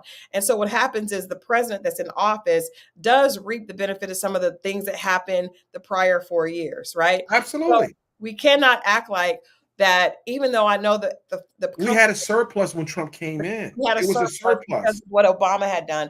And right. I know a lot of people have turned on Obama, but I have not. And I don't agree with everything that anyone does. But I think that a lot of what Trump was dealing with was because of all the hard work that Obama had done in those 8 years. Now, I do agree with a lot of the politics that I don't agree with hardly any of the verbals that he had, but I understand what she's saying. But I think the allegations she's making against Joe Biden are real, because she didn't attack any of his politics. She attacked him personally, and that's a problem. That's a problem. That's a problem. And it's also her doing exactly what she claims she does not respect about media. She's not telling facts. When it came to T.I., as opposed to talking about their conversation and what she didn't like, she went under attack. Went under attack and attacked him personally. And so that's the problem I have with Candace. She's smart enough to know how to get her audience to respond emotionally by starting the conversation with connecting him with the Diddy lawsuit and saying who's controlling T.I. Like that, all she had to do was say what her issue was with him on the panel. How did they disagree? That's it. Well, I'm sure they're going to be a lot more. I didn't look at the interview, but there are going to be more zingers in this interview, I'm sure. I'm interested to hear, because all this was said, and this did not cause her to lose her job. Right. What caused her to lose her job was what she said. And that just proves that the platform she was a part of was biased. Absolutely. Absolutely. And she might have she didn't stay on code for them, not code for us. Or for, Yeah, and it's okay for them. It's okay when you make disparaging comments against anyone that they don't believe in. But when you take it a step too far, for her to say that about Joe Biden, for her to talk the way she is and make subs and not be at all factual, she's just saying things that are salacious that she thinks are going to connect with people. And the platform that she was on was fine. Their problem came when she said something. Well, someone said it's coming up, so let's see what she said. Yeah, we need to hear that. Up there. And he was doing something that I thought was harmful because we were actually having a great discussion. And yet he created a little moment, and that was all the media ran with, despite the fact we were on that stage for hours. They ran with that moment, and I was really upset about it. But you're right. I was talking a lot about illegal immigration and saying this is something that we need to pay attention to because eventually the black vote's not going to matter. Something that they worked so hard for is not going to matter. They get enough illegals in. What are we at? 10 million under Biden? Mm-hmm. And they're doing it intentionally. Like it's going to be the same thing that they did to black Americans in the 60s. What Lyndon Baines Johnson did when he established welfarism and the Great Society Act. They want to get these people in, offer them handouts, and turn them into economic slaves that will continue to vote for Democrats because they're getting free handouts.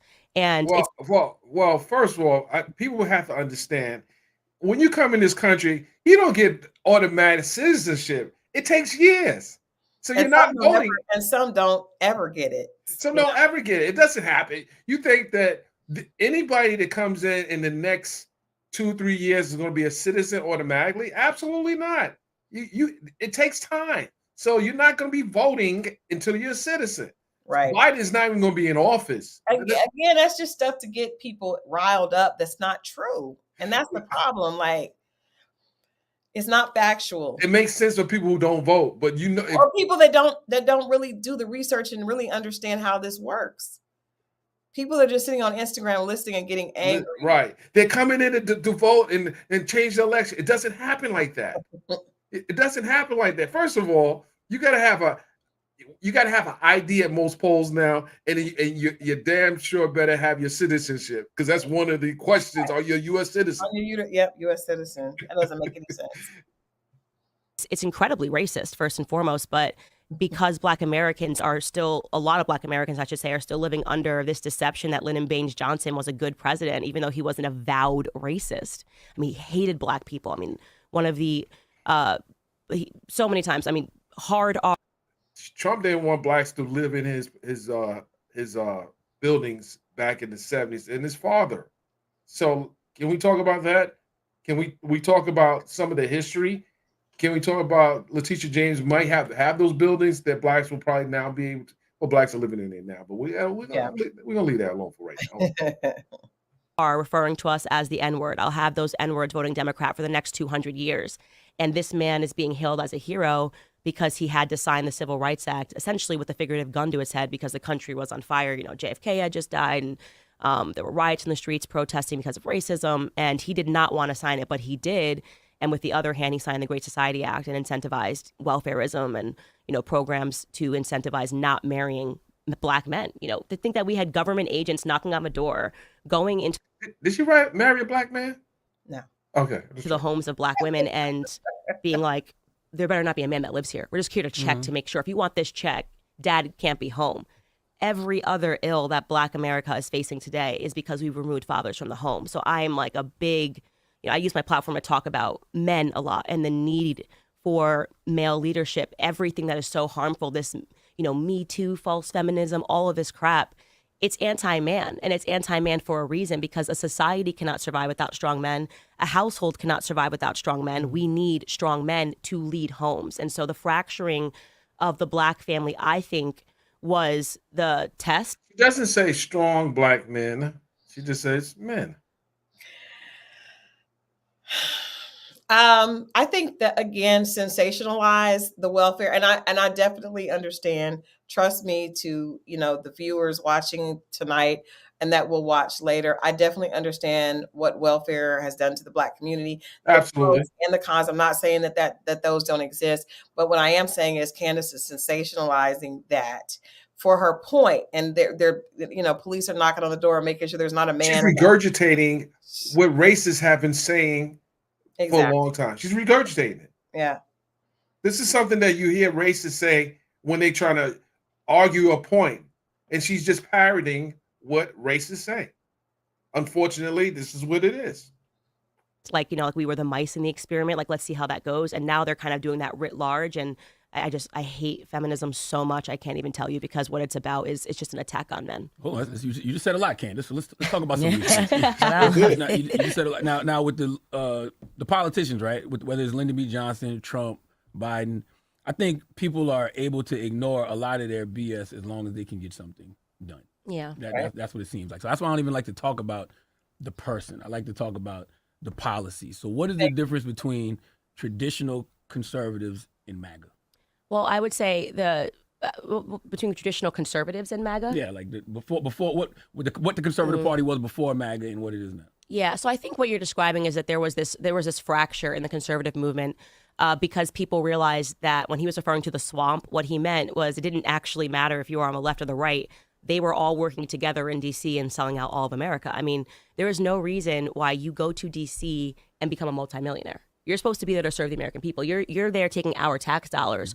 So what was happening was these lobbying interests, like, Big Pharma goes down and they lobby and they'll offer money to a candidate to go push a drug, like the COVID vaccine, or they'll lobby for war. It's like, biggest lobby, of course, military industrial complex. So we're all suffering. You're going to work because these lobbyists getting their incentives done by buying out these politicians. And so Trump kind of hit the scene as somebody who wasn't bought and paid for because he didn't need their money. He wasn't like a random congressman going to D.C. with no money. And he just started talking about the swamp. Like, it's not even Republican or Democrat. And I want people to wake up to that, because I'm not here like ride or die for Republicans. They all sell us out. Like, the stuff that they did during COVID is criminal. It's criminal. And expound on that.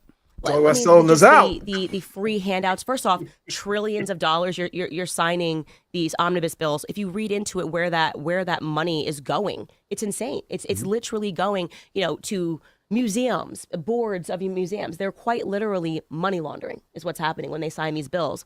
But they keep it so that the information level is so low for Americans that it's like, oh, COVID's so bad. Like, we're going to give you a check that's like, $300.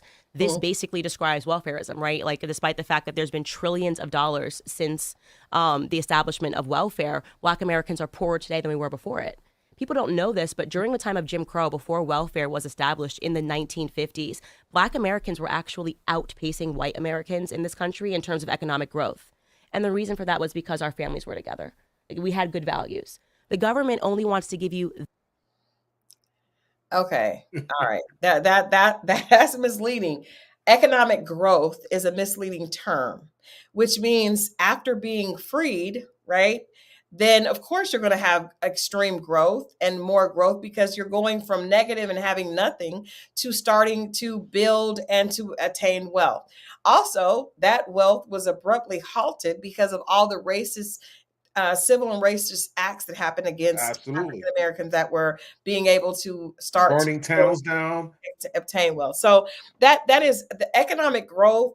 I just want to make sure that people understand that not ever were we outpacing whites. Not ever were we outpacing whites economically. When you looked at where whites were going like this, we came from here and started. So of course, that jump is going to make it seem like we're crossing more ground because we were coming from a negative, a negative place.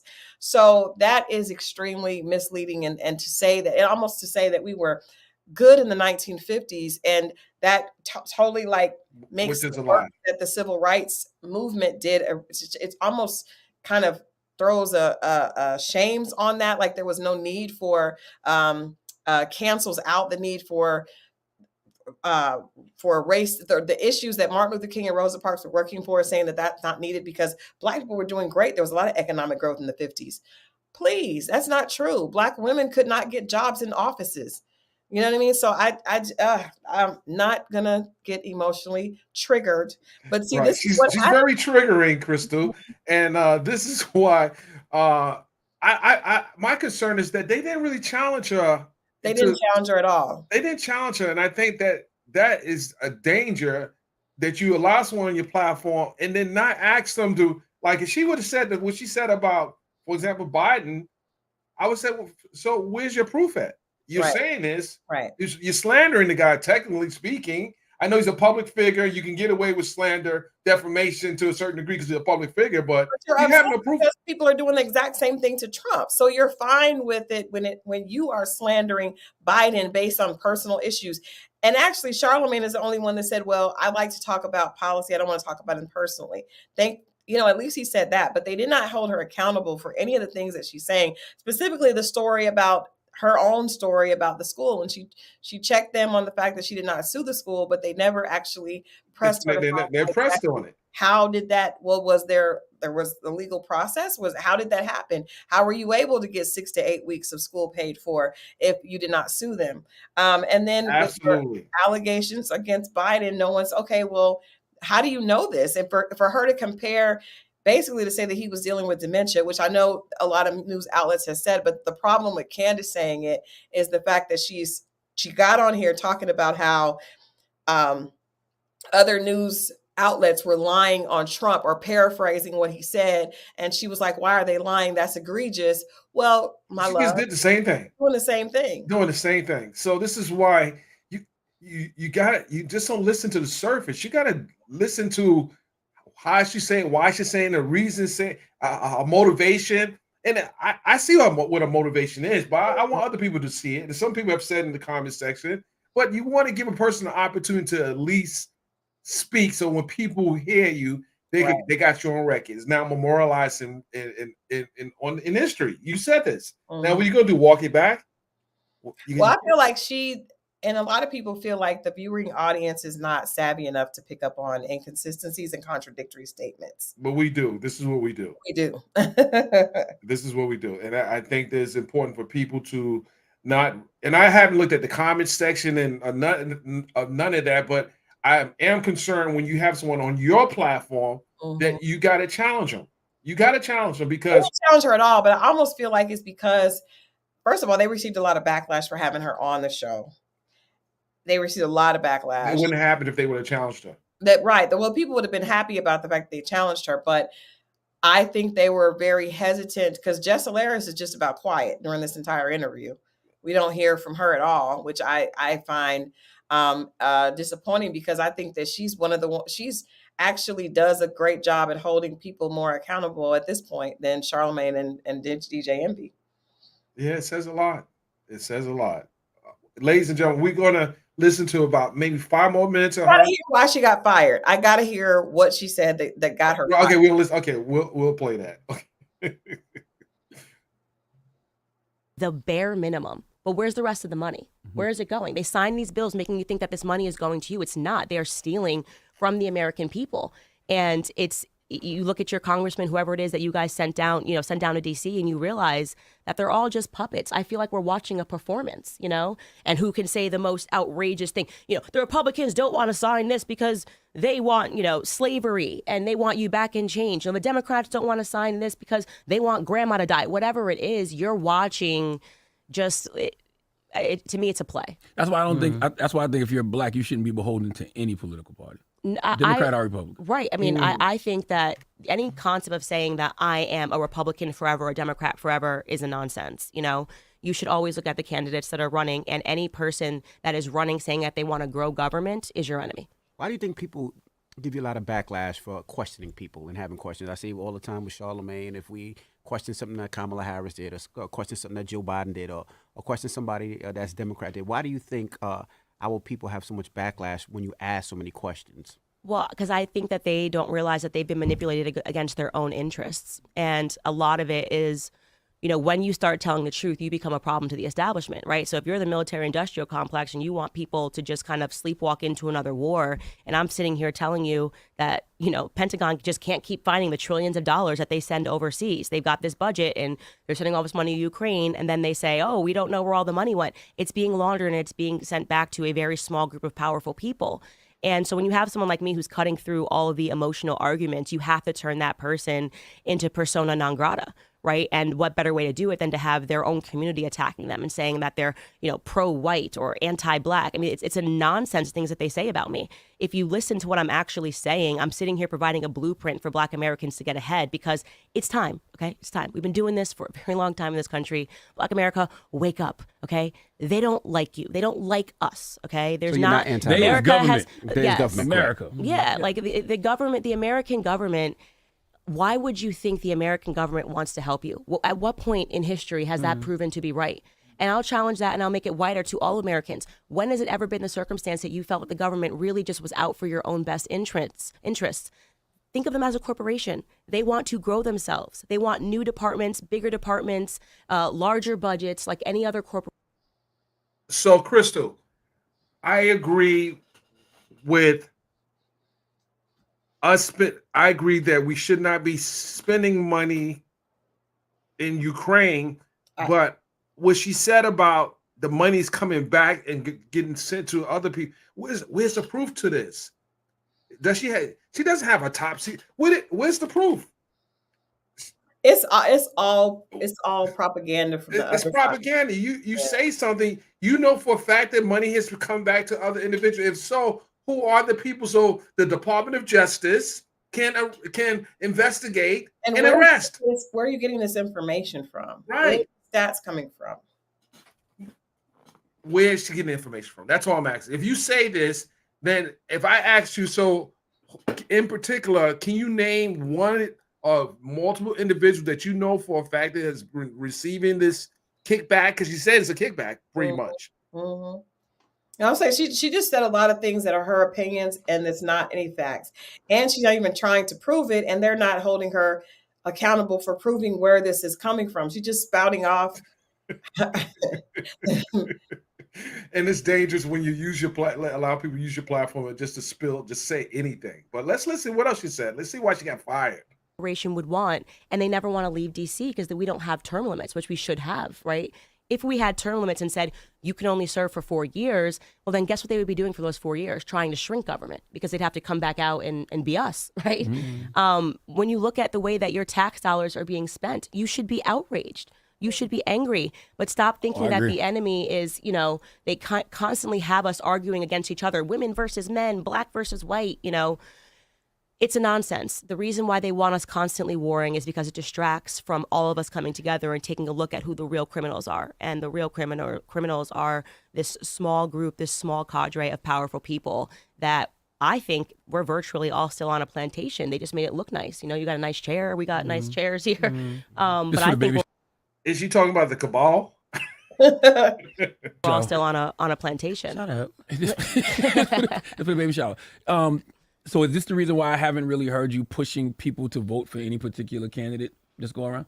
Yeah, well, I mean, I'm very clear about the fact I let everything play out, but I absolutely love Vivek Ramaswamy. Obviously, he's not running anymore, but his ideas and his laser sharp focus on what the actual issues were, I thought he was absolutely brilliant. I'm obviously voting for Trump. We were all doing better under Trump. It's that simple. I don't care what else they have to say, the libels, the smears. I get it. You do it to me. So I just don't even pay attention. I actually find it to be quite boring now, What economically, what were the reasons? Because, you said that, you didn't like that Republicans were giving out money during 2020. Both. They were just giving out money during COVID. It was crazy. But that's what a lot of people loved. They loved the stimulus checks. They loved the PPP. So when you say you were doing better under Trump, that's what people point to. But look at the circumstances it took for that to happen. We don't want to have to go through another pandemic in order to get okay, so hold on.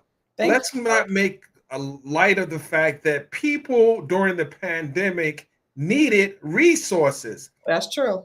Let's not play games here. That's people true. She's not being honest. There were people who really was affected during the pandemic. Is she talking about there were people who also took advantage of the pandemic? There were people who went to prison. I don't like the fact they were just giving money away. People had no way to work. People lost their jobs. People were out of work. People's companies shut down because they weren't. I was one of them. My PR agency, we had to close the doors because none of our clients were working on a project just before it happened. Yeah, and I mean, so that is, to say that they were just giving out money. No, it was a response to the fact that we were in a national crisis, and I thank God the government did try. Now, of course, there are going to be people that take advantage of it, but I think that's what the government is supposed to do. Someone said, who reported the stream? What are they talking about? I don't know. Uh-oh, they shut us down for talking about Candace. Who shut us down? We're not shut down. It is. It says stream unavailable. What? Yep. Yikes. Wait a minute. Hold on. Hold on a second. We're not shut down. We got people right here watching. We're not shut down. My stream is. Do you see it? Wait, hold on a second. Hold on. Hold on a second. Hold on a second. It says stream unavailable. Stream suspended for policy violations. Wait a minute. Hold on a second. Hold on a second. Hold on a second. Hold on.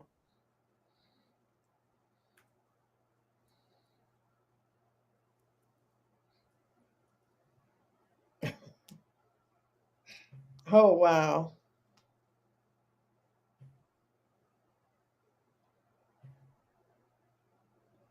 Yikes.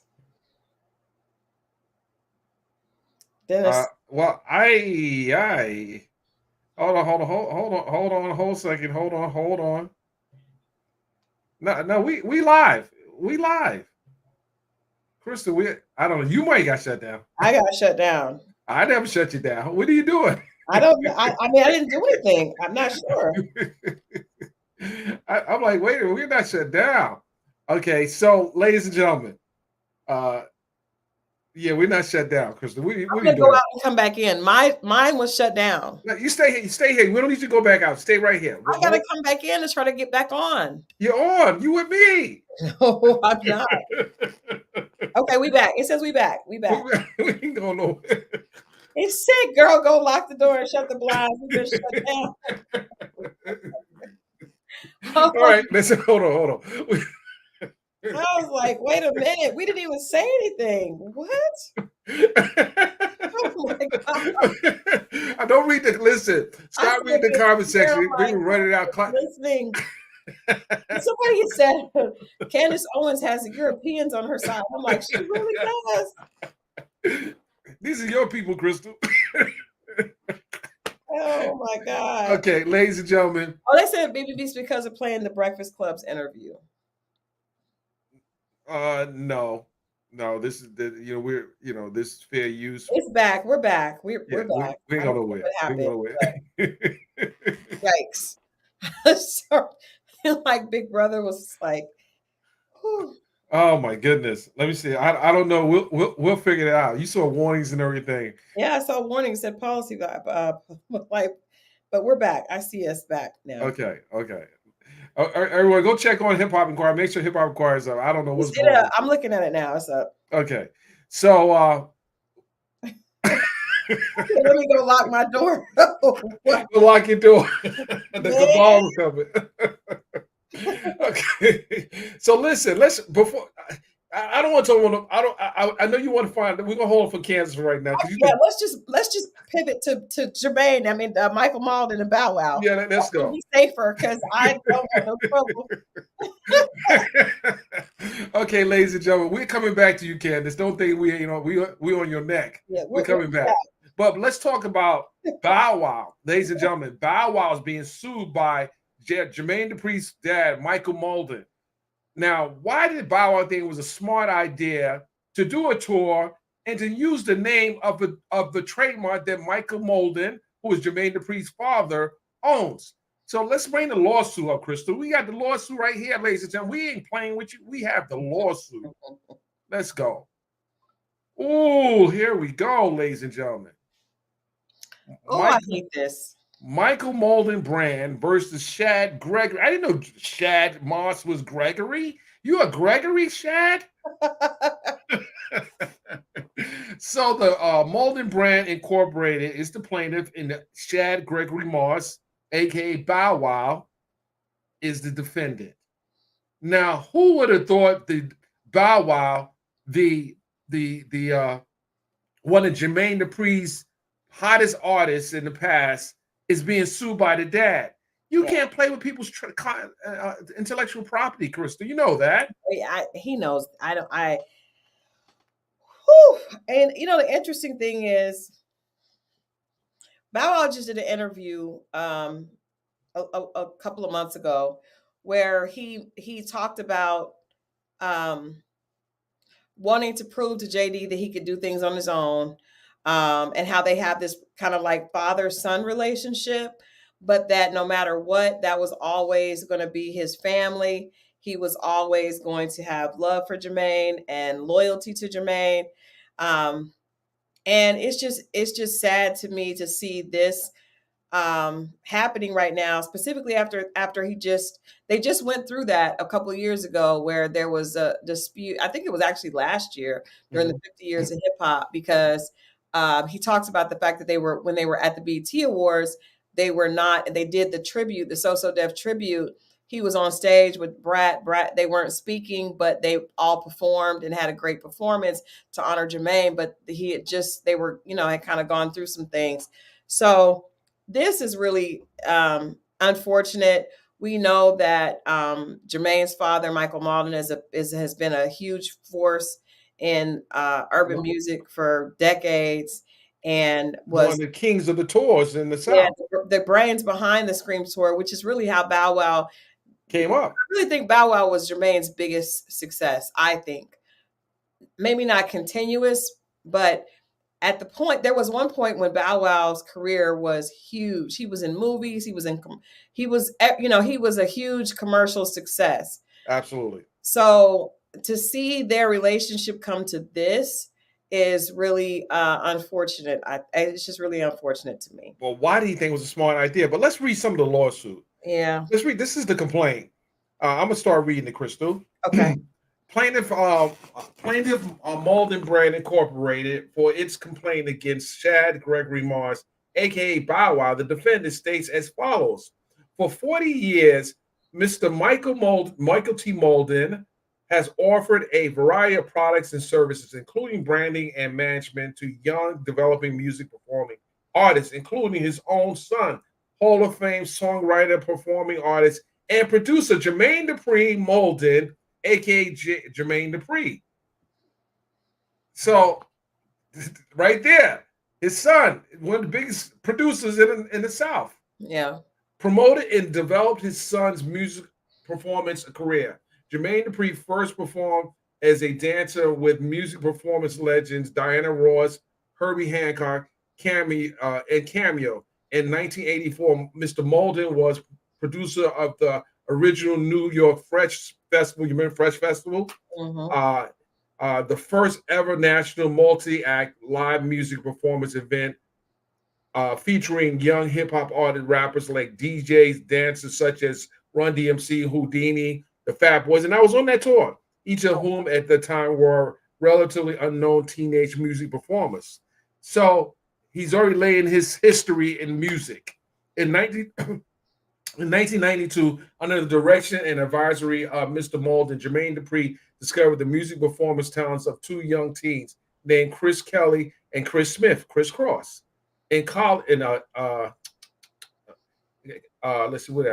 Chris Cross in College Park, Georgia. Mr. Malden named the duo Chris Cross, which recorded a song called Jump, written and produced by Jermaine Dupri. The song was the fastest climbing song recording on the charts in 20 years. Chris Cross went on to tour around the world and to sell millions of song recordings.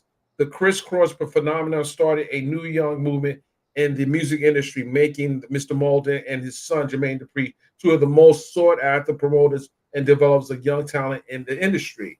Based on his initial success in promoting and developing his son Jermaine Dupri's music performance career, and well as collaborating with his son to promote and develop music performance artist, Chris Cross escaped the Brat Jagged Edge.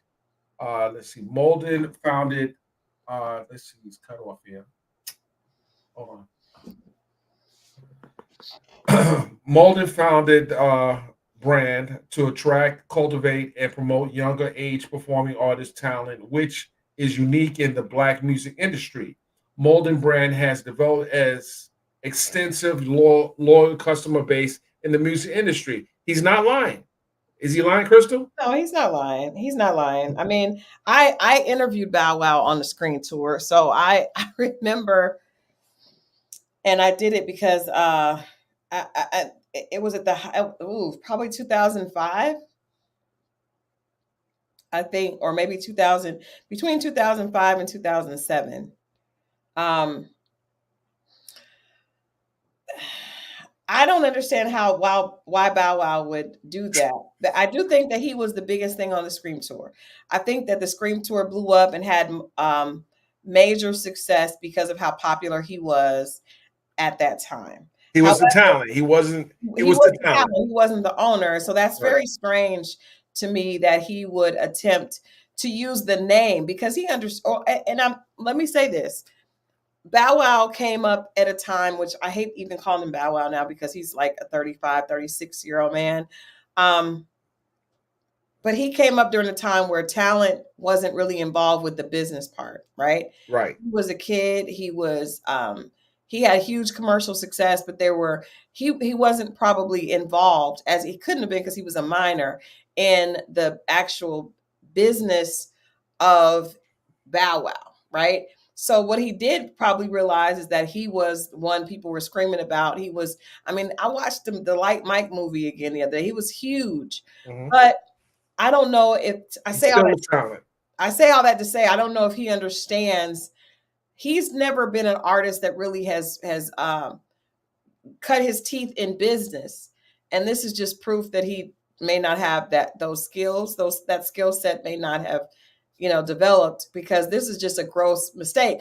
But my concern is the fact that it could further damage that relationship between him and Jermaine Dupri. Let's go. Mr. Malden coined the phrase Scream Tour to use with his live music performance events and tours, including promoting and developing younger age performing artists' talent, and has subsequently built a unique following of young Black and Brown urban youth and families. In 2001, through his event promotion company, Atlanta Worldwide Touring Incorporated, Mr. Malden began using the Scream Tour phrase, uh, the Scream Tour trademark, with live music performing events and tours. And since that time, he has used the Scream Tour trademark through his other related companies, Scream Nation LLC, the Malden brand, with a series of highly successful live music performance events and tours.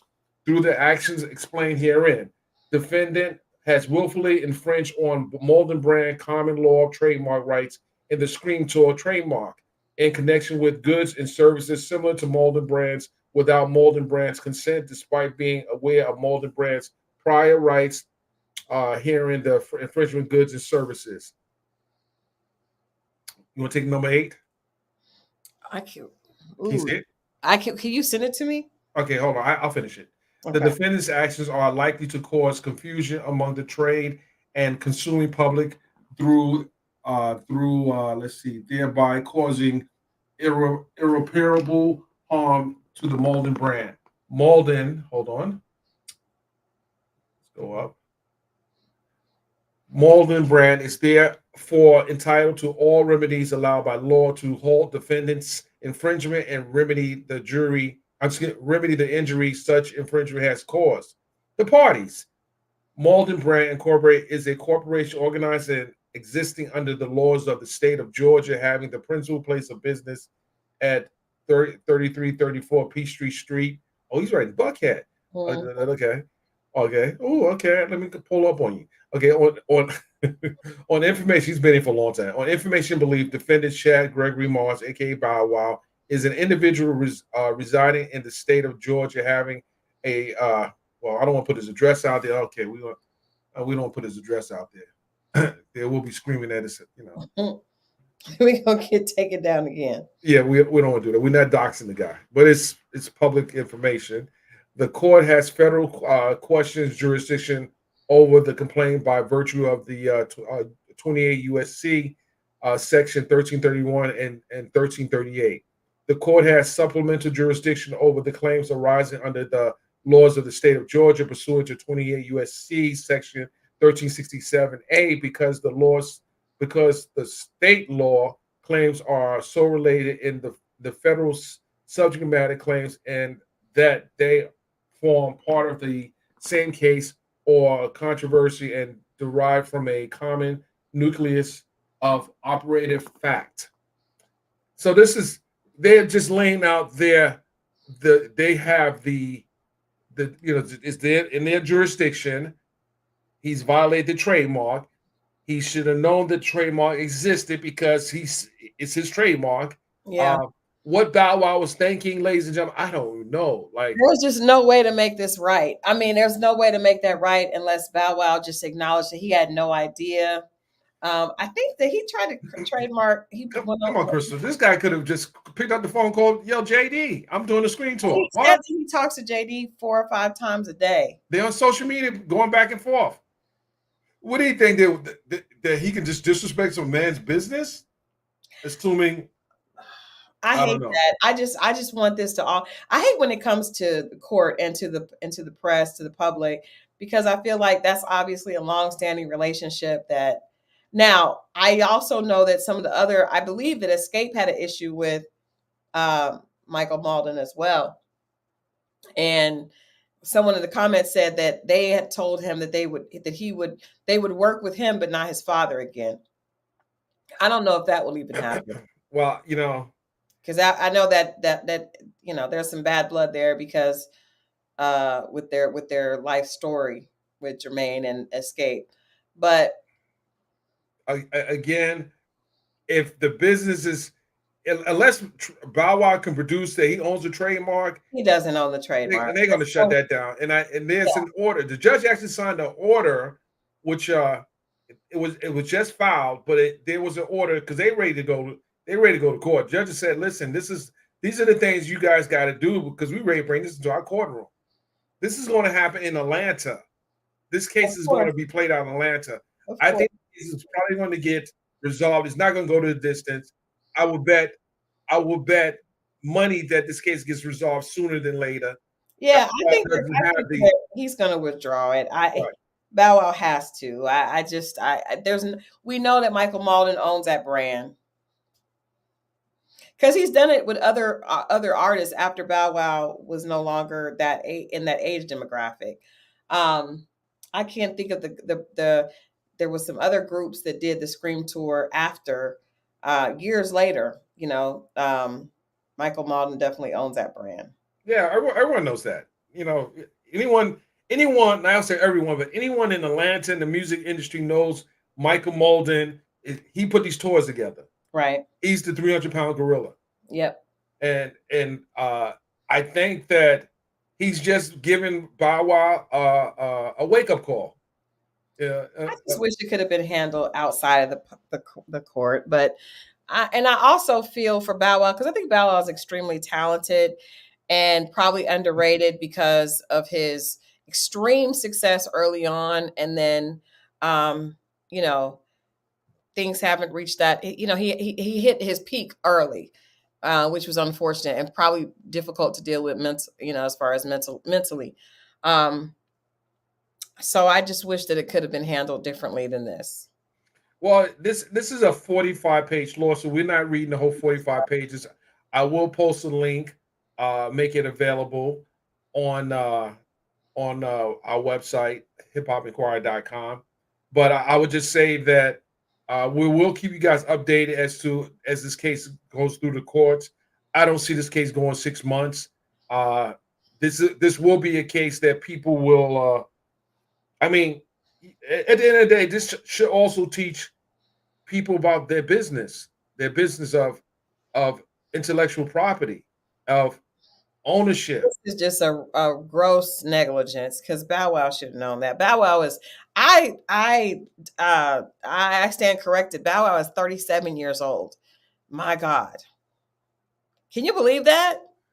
It's crazy. I mean, listen. 30. Yeah, he's age of my daughter. So little Bow Wow is 37 years old. You talking about Lil Bow Wow? You can't say Lil, you can't say no Shad Moss. No, but I know we got to call him Shad Moss, but I'm just thinking that it's just crazy how time flies. Yeah. He was a little bit. I remember on tour. Yeah. Yeah. Like I said, I went to go interview him. I'm trying to think of how old he was when probably like, he wasn't 20. Nah, he was on the tour. He was like freaking 14, 13. No, but I went when they came back. Oh, So he might have been like 18 at that time, maybe. which tour are you talking about? The Scream tour, but it was like maybe Scream. It was, let me look at it. It was one of the, because they had come, it was another version of the Scream tour. Okay, version. Yeah, I'm talking when he was first on tour. He was very young. Yep. Very young. But these things happen. It's just interesting that Atlanta is such a small community in the music industry, and you to see a lawsuit involving Bow Wow and Jermaine Wait a Dupri. minute. So I see here that Bow Wow, that this was a release, this was a press release that was released in 2023, which is interesting because I was setting up interviews, and the Scream Tour 23 was so the title of the press release is Bow Wow, the original face of the Scream Tour, acquires ownership stake in Scream Tour in partnership with Black Promoters Collective. So this basically, and this was supposed to feature Lele, who is on Nickelodeon, along with King, because we interviewed King for I have a junior reporter that interviewed King, but it says that Bow Wow, as a kid star once himself, Bow Wow is excited to come back to the platform that solidified his career as one of the millennial generation's greatest entertainers. I had to bring the Scream Tour back, Bow Wow exclaims. Not only a partner, but more than a decade later, Bow Wow is returning as a host for the upcoming tour, the Scream Tour. Wait a minute. Is there some paperwork that shows that he's got a percentage of the? We got to see maybe some contracts there. Wait a minute, ladies and gentlemen. This may be a developing. You got a press release, and did anyone challenge that press release? Was there? Well, what I do know is because I interviewed King. T.I.'s son King was supposed to be on this tour. I remember that, along with Lele, and the tour was canceled because we were supposed to interview Lele. Why was it canceled? It was canceled probably because of this lawsuit.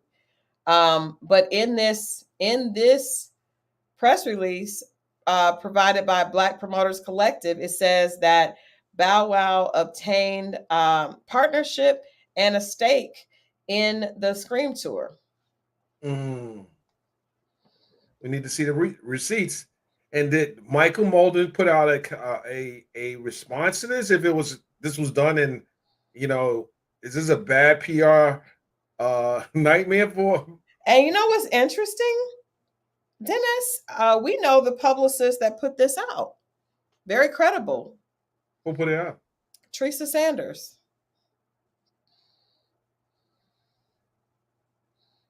Should I call her now? I talked to her earlier today. Call her and see. I'm going to send this to you. What? Wait a minute. Hold.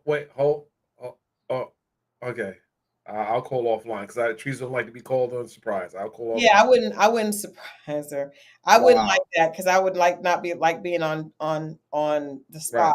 I wouldn't. Yeah, I wouldn't do that. I'm sending this to you so you have this. This press release was put out because I was like, wait a minute, and I don't think that she wouldn't do nothing like that. If she would, wait a minute, this is interesting. Proof. I can't imagine her putting out something that she didn't have clearance for. Yes. Wow. You sent it to me? Mm-hmm. Interesting. Ladies and gentlemen, we need to vet this situation. We know there's a lawsuit.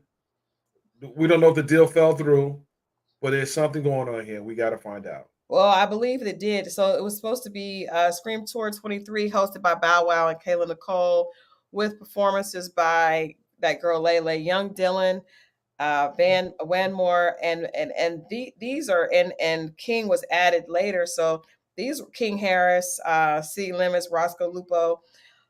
Young Dylan is on Nickelodeon too. So these are big names. I can't imagine that they would have signed on for this. And there's an entire tour itinerary here. Right. You know it was canceled because, like I said, I was. I got to get more information on this because she doesn't put a name on things that are not vetted. So Yeah. I don't know.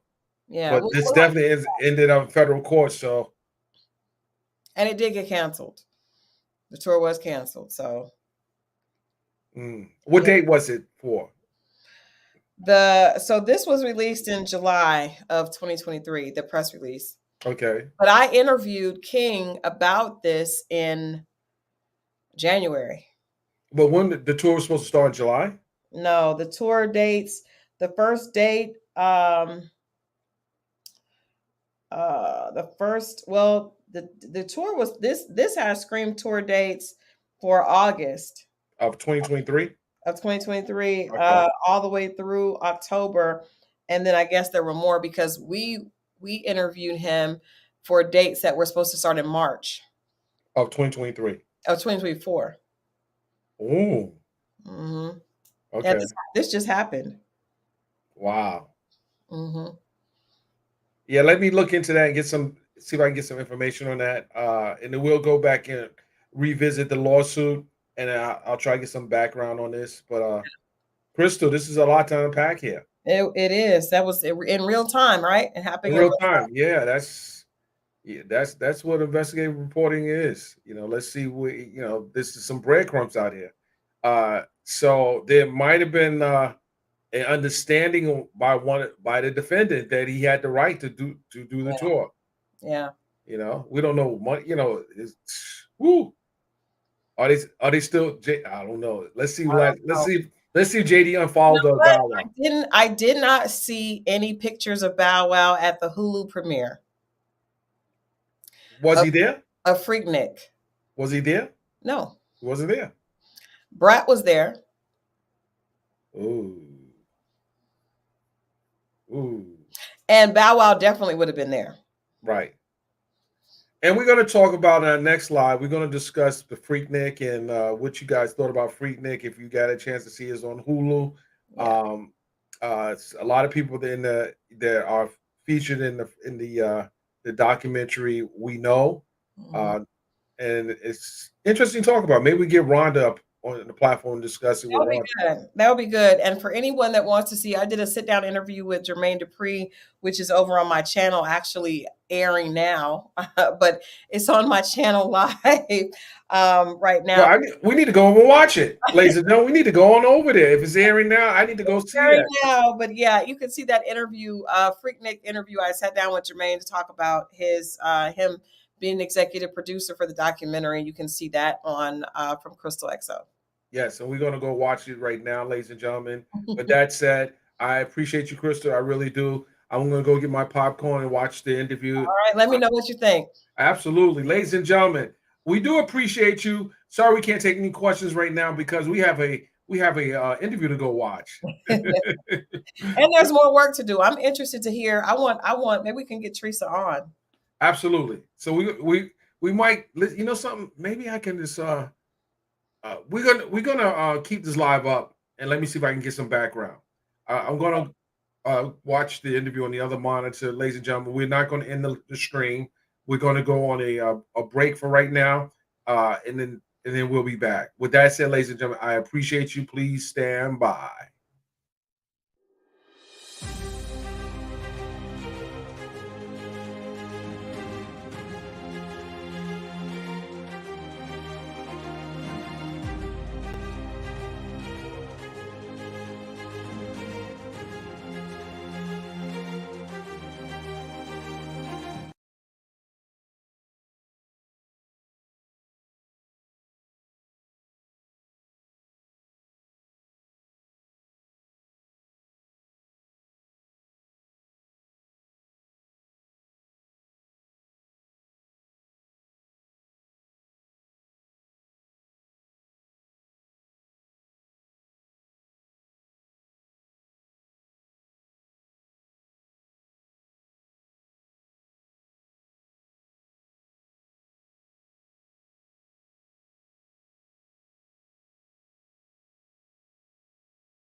Bully on the beat.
On the beat.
Came and that's like everybody want everybody to go.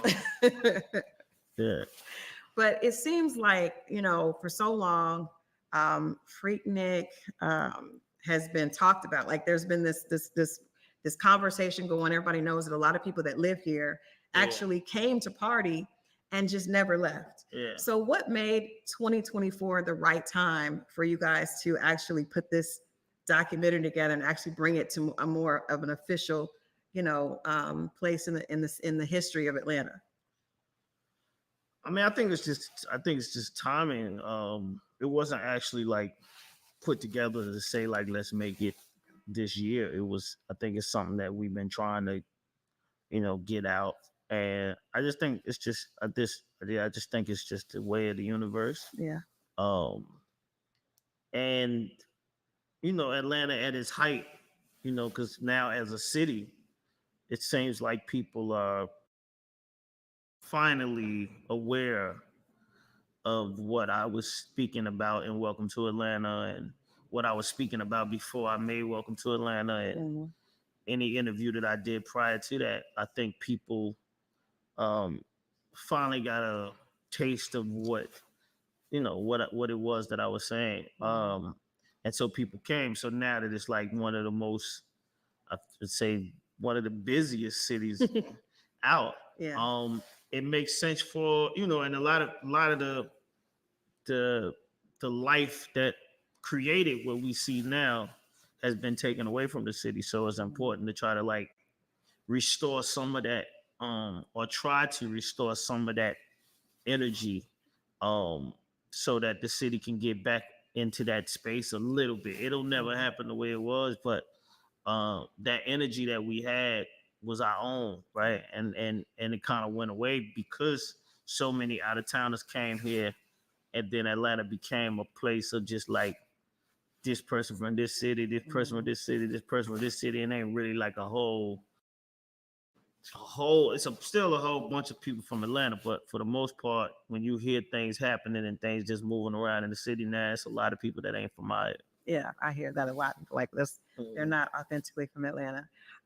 Let's talk about that time period, because when you watch this documentary, you see just the ingenuity of young people. Like Atlanta's always been a city that young African Americans or young people of color, they had a voice and they weren't afraid to speak up. There's the whole the quote from Andre 3000, that's the South has something to say. Atlanta seems to always have been a place where young people, these are college students, felt empowered. Where do you think that comes from? I mean, I think a lot of, like I said, I think a lot of it's just people having the knowledge of exactly what Atlanta is and was. I seen people online talking about something like, how y'all making a movie about Freaknik? We had Greek Fest and we had all this and all that. I think like people don't understand, like in these other cities, they got one HBCU. Mm-hmm. We have 4 of them shits in Atlanta, like all in one space. Mm-hmm. I think we the only city that's got that, right? So it's like the energy automatically is just, it's Howard times 3. It's where, you know what I mean? It's wherever you, it's Hampton Roads times 3. It's like, Spelman and Morehouse, they had they homecoming at the same time.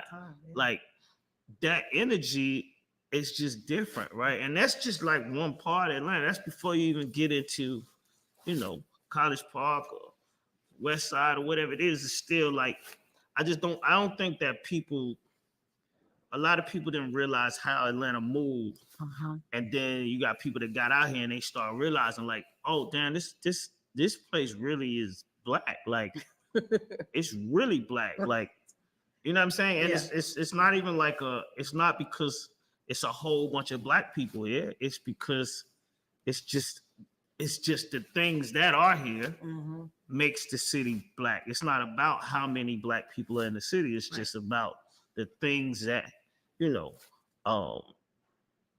I mean, long as I could remember.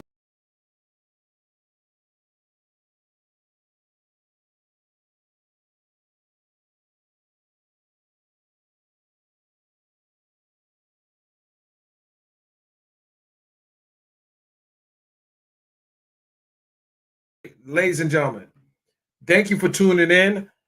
that was just a clip of the interview Christal did with Jermaine Dupri. I want you to go to Exo Christal on her platform and watch the complete interview. We enjoyed your presence today. I really appreciate those who have joined in. We will be talking more in depth about the lawsuit involving Michael Molden and Bow Wow, Shad Gregory Moss, as well as we want to do a more analysis on this interview that Candace Owens did on the Breakfast Club. I appreciate everyone joining us. Thank you, everyone, for coming in. I appreciate you, Christal. I really do. You can click on the link and come back and say bye to everyone. But it looks like it's a good interview there. I'm literally going to give me some popcorn and sit back and watch it. With that said, ladies and gentlemen, we're going to end this live. Go over to Exo Christal, Exo Christal. It's live now. I'm watching it in the background. I don't want to play the whole thing here because then I'm taking traffic away from our platform. We ain't gonna do that. We ain't doing that. That's not what we're about over here. It's all love over here. With that said, go over there. Make sure you support the platform. Please share it. Please share it. Please share it. It looks good. The camera shots look. The angles looking great. You know, everything's looking right. I gotta go over there right now and check it out. I can't stay over here any longer. I got to go for real. I really do. But that said, ladies and gentlemen, I'm out of here for real. I really am. Thank you.